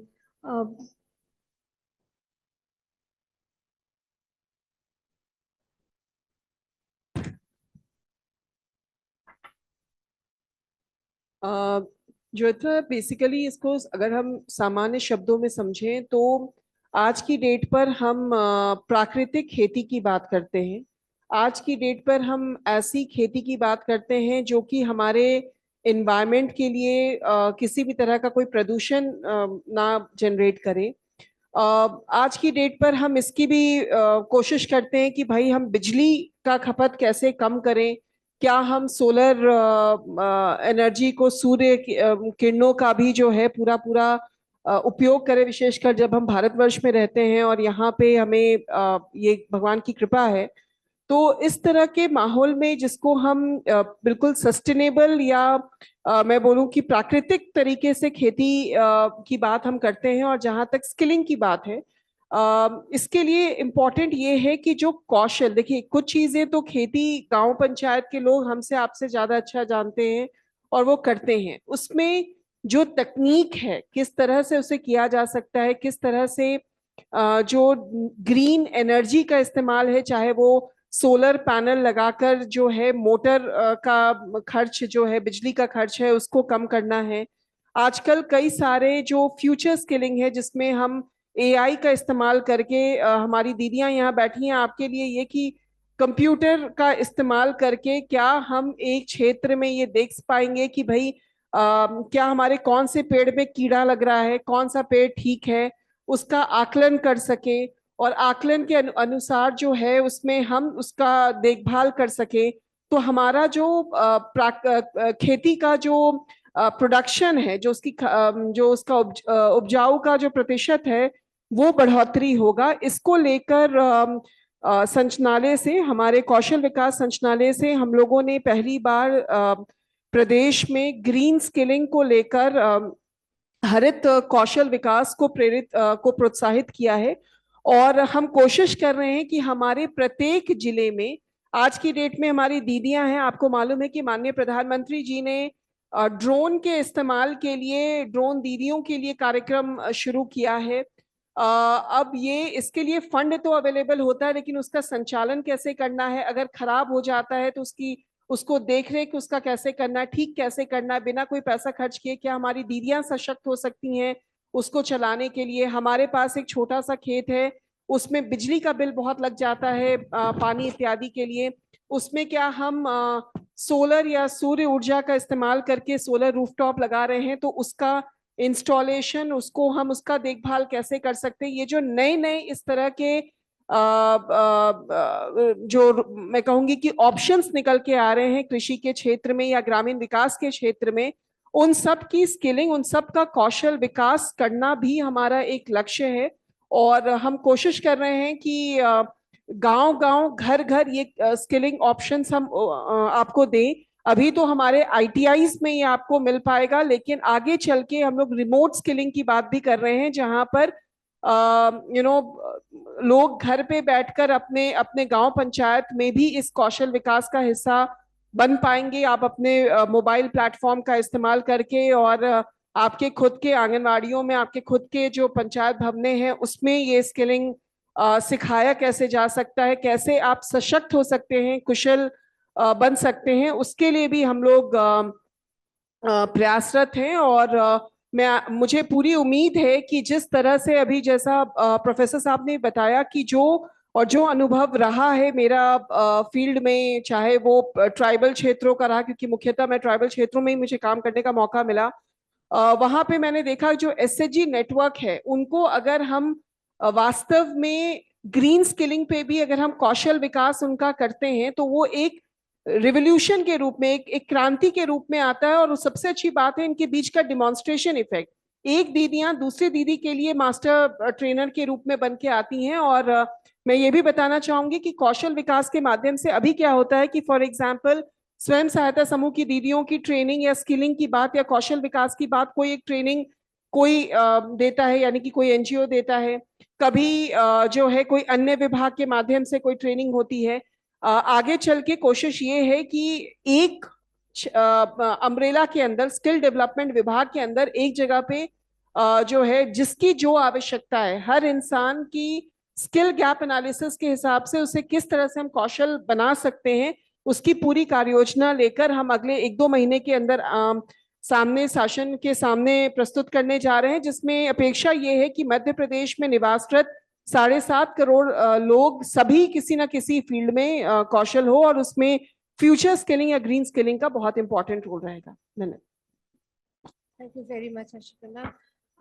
अभी हम आपसे बोलेंगे professor साहब की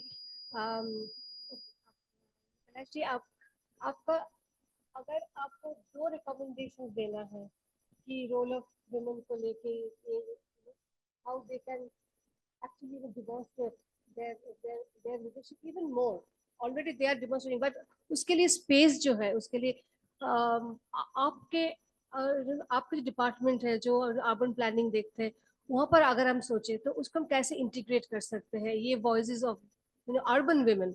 rural तो हम सुन रहे हैं, मगर अर्बन वुमेन में भी, क्योंकि प्लानिंग में भी उनका एक जरूरी है कि उनकी बात सुना जाए, तो उसके लिए आप क्या कर सकते हैं in terms of recommendations that you have to your own department? जैसा कि मैम ने बताया है, मेरा भी मानना ये है कि जो हमारे स्व सहायता समूह है, उस समूह को जितना हम मजबूत बना सकते हैं, जितना उसको प्रशिक्षित कर सकते हैं और जितनी सुविधाएं देते हुए हम उसके कार्य क्षेत्र में बढ़ोतरी करेंगे, तो वही एक रास्ता है जिसके माध्यम से हम एक समग्र विकास कर सकते हैं। दरअसल जो समूह की कॉन्सेप्ट है, उसमें हमें लगता है कि एक जगह पर बैठकर एक व्यवस्थित रूप से उसको प्रशिक्षित किया जा सकता है, उसके नॉलेज का स्किल डेवलप किया जा सकता है। उनके अपने शिक्षा के स्तर को अगर बढ़ाना है तो ऐसे ही छोटे छोटे समूह की ज़रूरत है, जहाँ पर कि बैठकर वो बेहतर किया जा सकता है। तो अर्बन एरिया में उस तरह से एसएचजी का रूप अभी नहीं आ पाया है, और उसमें हम लोग लगातार कोशिश कर रहे हैं कि वो एसएचजी बहुत मजबूत बने, और महिलाएं जो है अपनी तकनीकी साक्षरता, अपनी वित्तीय साक्षरता और अपना जो शिक्षा है उसके स्तर को बढ़ाते हुए किस तरह से जो आधुनिक युग की तकनीकी कौशल है उसका फायदा उठा सके। तो एक सशक्त नारी के लिए जरूरी है कि ये जितनी भी हम चीज कह रहे हैं वो सभी में कहीं ना कहीं अपना प्रशिक्षण प्राप्त करे, उसमें सहभागी बने। और जहाँ तक उसकी सक्रियता की बात है, कभी भी समाज को उदार होने की जरूरत है। निर्णय लेने की जो चीजें हैं उसमें अभी भी बहुत बड़ी दिक्कतें हैं। नगरीय क्षेत्र में भी वो बराबरी नहीं आ पाई है जो कि आनी चाहिए थी। निर्णय में भागीदारी नहीं हो पाती है। अभी भी हमारे घरों के भीतर वो लोकतंत्र नहीं आ पाया है जिसमें कि सबकी सहमति और सबकी ख्वाहिशों को जोड़ा जा सकता है। निर्णय लेने का फैसला अभी भी पुरुष के पास ही है। ऐसी स्थिति में वो जो पारिवारिक लोकतंत्र है, जो सामाजिक लोकतंत्र है, उसकी दिशा में हम लोगों को एसएचजी के माध्यम से या और अलग अलग चीज़ों से बातें करने की ज़रूरत है। रोग की पहचान करने की ज़रूरत है। वो चीज़ें दबाने छिपाने की ज़रूरत नहीं है। जो हकीकत है अगर उसको साहस के साथ स्वीकार किया जाएगा तो शायद हम बेहतर रूप से कर पाएंगे। क्योंकि आज भी अगर माँ के हाथ की रोटी कहते हुए जिस तरह से हम लोग महिमा मंडित करते हैं, या घर के भीतर बर्तन मांजने हैं या कपड़े धोने हैं, तो उसके लिए कौन? शहर के भीतर भी मुझे ऐसे पुरुष बहुत कम दिखाई देते हैं कि जो घर के भीतर झाड़ू लगाते हो या घर के भीतर कपड़े धोते हो या खाने पकाने में वो कहे कि मैं आज खाना पकाऊंगा, वो करेंगे। तो इस तरह की चीजें अभी भी बहुत दूर की बात है। वो लोग जो चुनिंदा होंगे, मुट्ठी भर होंगे, वो इस समाज का वास्तविक रूप से प्रतिनिधित्व चेहरा नहीं है। तो इन चीजों की तब्दीली लाने के लिए हमें हर हालत में लगता है कि समूह सबसे सक्रिय और सबसे बेहतर हो सकता है, जिसके माध्यम से हम लोग उसको एक सहारा दें। क्योंकि जो परंपरागत व्यवस्था है उसको चुनौती देना एक अकेली स्त्री के लिए बहुत मुश्किल है।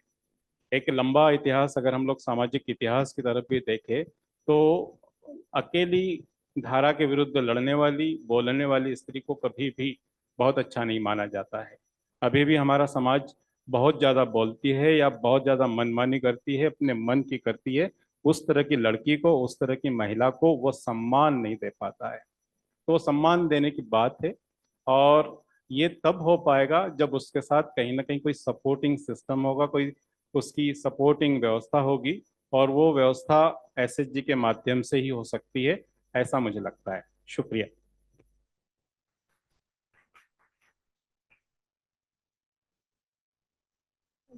आपको भी वही है क्वेश्चन कि आपका अगर कोई रिकमेंडेशन हो कि जो रूरल वुमेन का जो लीडरशिप रोल्स है उसको कैसे और भी स्ट्रेंथन किया जाए from a academic point of view, what would you suggest? स्त्रियों को आगे लाने के लिए उनको, वो सशक्त हैं, मैं ऐसा नहीं कहूंगी कि वो सशक्त नहीं है, वो सशक्त हैं। उनको सिर्फ ये एहसास कराना कि आपकी आवाज अगर आप बोलेंगे तो सुनी जाएगी, ये उनको एहसास हो तो उनको बोलने के में मदद मिलेगी।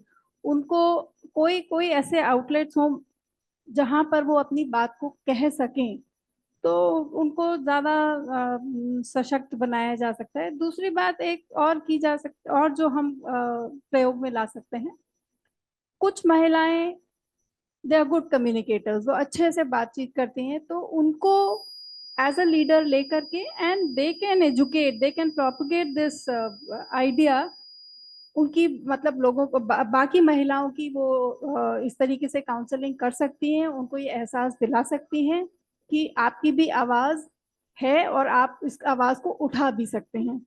तो इस तरीके के जो ग्रुप्स हैं, जो लीडर्स हैं, उनको आइडेंटिफाई करके और उनको एजुकेट करके और इसी मिशन में लगाने के लिए कि स्त्रियों को अवेयरनेस क्रिएट की जाए, वो किया जा सकता है। Thank you.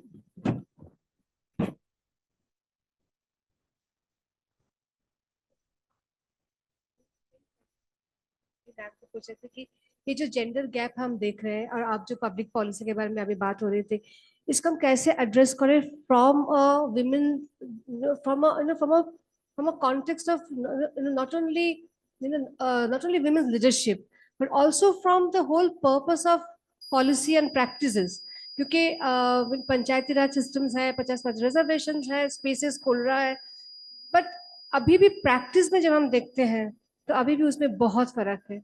तो how do we ensure that practices are actually done in a way where women can demonstrate their leadership roles? अब इसमें आप दो अप्रोच ले सकती हैं। एक तो नाउ कैपेसिटी बिल्डिंग है ऑन द, बिकॉज जैसे नेशनल स्टेट इंस्टीट्यूशंस है, Atal Bihari Institute of Good Governance है, या there is a local governance institutions है, there can be a courses where these leaders who want to take up the leadership role identify from SHG आदि से, उनको इसमें हम एक ट्रेन करें कि हाउ दे शुड अप्रोच अच्छे लीडर बनने में। सेकेंडली एक लेजिस्लेटिव चेंजेस आने का फेज आ गया है, बिकॉज पंचायती राज 94 में आया था, तब ये आपके जेंडर वाले इश्यूज इतने स्ट्रांग नहीं थे। अब आपके पास कोई एक पोजीशन पंचायती राज के लाइनअप में should be just blocked for the women so that they only contest it, so that position जो होगा that will provide them to come there regularly, and regular membership, regular participation and decision making में जब strengthen होंगे, तो एक तो legislative opportunities हमें आनी चाहिए, और दूसरा skill development जो basically capacity development कि they have it, most of the knowledge is just to inform him कि this is the processes, वो जो standardize करने के तरीके रहेंगे वो एक बार सीख जाने से, क्योंकि बहुत बार जैसे आप पार्षद बन रही हैं, जिला पंचायत की मेंबर बन रही हैं, NIRDR ट्रेनिंग करती हैं, बट उन ट्रेनिंग्स को भी रीलुक करके इस तरह टेलर मेड करा जाए अब कि जो इनकी नीड मीट करे। बहुत तो हम लोग थियोरेटिकल के एक लीडर क्या होता है, लीडर ऐसा होना चाहिए, लीडर वैसा होना चाहिए, अब they are the things where very theoretical. if you can work with the case methods with them, and it can उसमें तो that can be a very good change where they realize I as a leader one can do it। हम लोगों ने दो experiment किए थे जहाँ पे हमने वुमन लीडर्स पे पूरी फिल्म बना करके टीचिंग में लाया, how did they change the society and why they are being elected again and again, so that kind of things will be helping to realize if this lady has brought a change in her village and she has been accepted as a leader, other places will have that cascading effect, उसका असर मिलेगा। Thank you. इसमें हम ये panel को conclude करेंगे। Thank you very much to the each of you.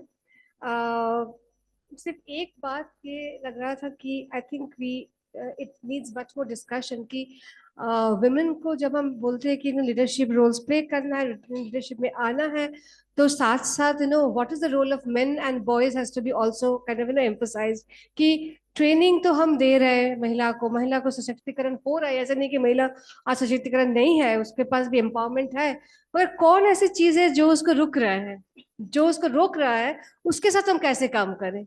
और क्योंकि अगर हमें एक पैर आगे बढ़ जाए और एक पैर उसी जगह पे रहे तो वो हम चल नहीं सकेंगे एक साथ। तो आई थिंक ये एक this is something for maybe for another day to actually talk about how do we make sure that in this whole process of empowerment of women that we talk about, we actually bring in more and more men into this kind of a conversation, this kind of a dialogue, because social constructs is both.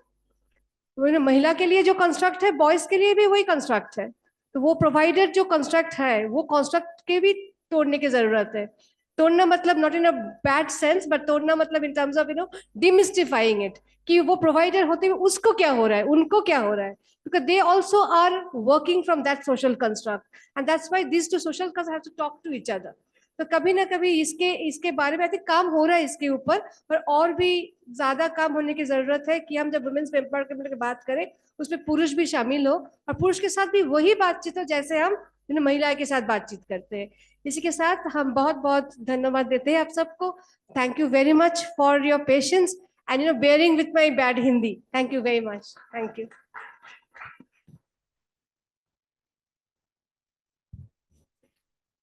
निश्चित ही दीदियां जो हैं समूह की वो बहुत आगे बढ़ रही हैं, और जैसा मंत्री जी ने भी कहा कि वो एक मशाल जो है वो थाम करके आगे बढ़ रही हैं, तो मैं उन्हीं में से कुछ दीदियों को स्टेज पे बुलाना चाहूंगी, वे आए और हमारे अतिथिगणों को स्मृति चिन्ह भेंट करें। सुनीता दीदी, चिंता दीदी, शकुंतला दीदी, सोनू दीदी और अजूदिया दीदी।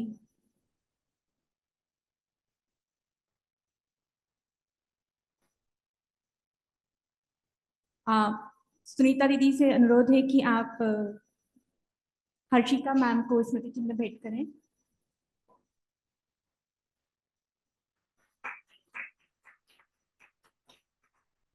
चिंता दीदी से अनुरोध है कि आप कैलाश सर को स्मृति चिन्ह भेंट करें।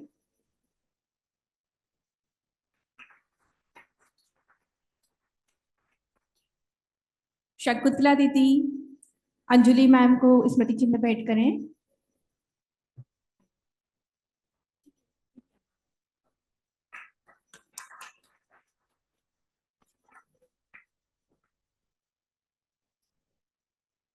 शकुंतला दीदी से अनुरोध है कि आप अमिताभ सर को स्मृति चिन्ह भेंट करें।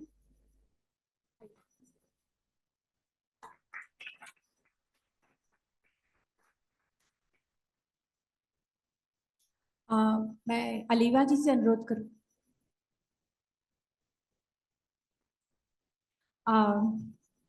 अजूदिया दीदी से अनुरोध है कि आप जयत्री मैम को स्मृति चिन्ह भेंट करें।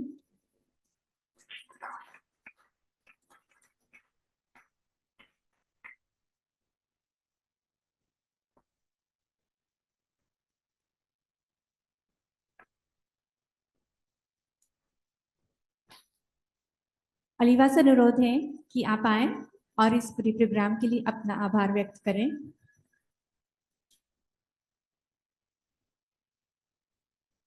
सभी को नमस्कार। और काफी लेट हो गया तो पहले मैं क्षमा मांगूंगी, और खास करके Harshika ma'am, Ashok sir, Anjali ma'am और प्रोफेसर साहब, Amitabh ji and Joya for keeping you waiting so long.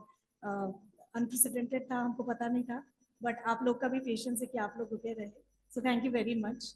And सभी लोग जो यहाँ पर बैठे हैं वो लोग भी काफ़ी टाइम से सुन रहे हैं, सुबह से है। मेरे टीआरए के साथियाँ हैं, दीदियाँ हैं जो सुबह से निकले हैं खातेगांव से, कुछ लोग बुद्धि से आए हैं, तो सभी लोगों को धन्यवाद। तो मैं फॉर्मली पहले तो सबसे पहले मैनेट के डायरेक्टर डॉक्टर के शुक्ला सर का धन्यवाद करना चाहती हूँ, और एनडीटीवी के जो चीफ ऑफ पार्टी अनुराग द्वारी जी है, वो उनको भी धन्यवाद अर्पण करना चाहती हूँ कि ये जो इंडिया रूरल कोलॉक्वी प्रोग्राम है उसके लिए वो सहभागी की तरह, पार्टनर की तरह हमारे साथ काम किए हैं, और इस प्रोग्राम आज जो इतना सक्सेसफुल है उसको डिप्लॉय करने में उनका बहुत सहयोगी रहा है हमारे साथ।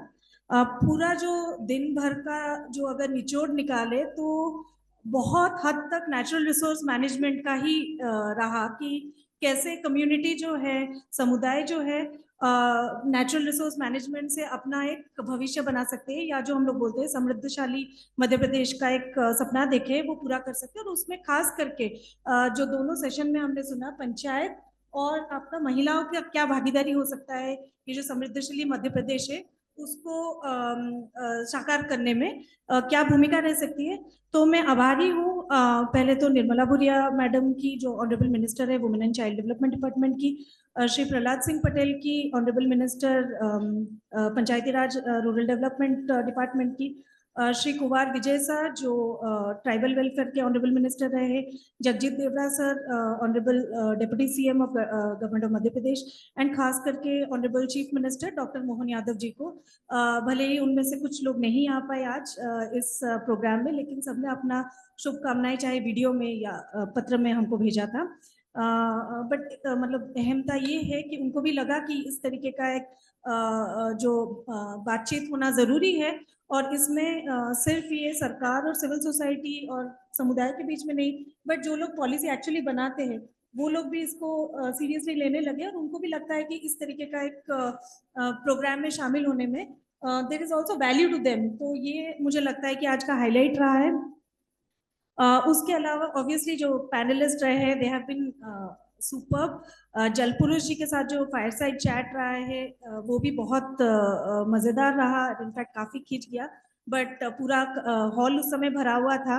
तो आई एम श्योर कि सभी ने, उन्होंने जितने भी बातें किया जल के अराउंड में, नेचुरल रिसोर्स मैनेजमेंट के अराउंड में, क्लाइमेट चेंज के अराउंड में, और उसमें महिलाओं का भूमिका के लेकर जो बातें की, तो वो बहुत ही मज़ेदार रहा और सभी ने काफ़ी उसको एंजॉय किया। तो मैं सभी पैनलिस्ट और जो मॉडरेटर्स जयात्री जी हैं और HM मिश्र सर है, sir thank you so much, और ma'am thank you so much for agreeing to moderate the panel so beautifully for us. Arvind Soni ji जो आकाशवाणी से है वो चले गए हैं सुबह से, ही was with us who has been anchoring this entire event. तो सर को भी बहुत बहुत धन्यवाद कि लास्ट मिनट में वो आकर किए।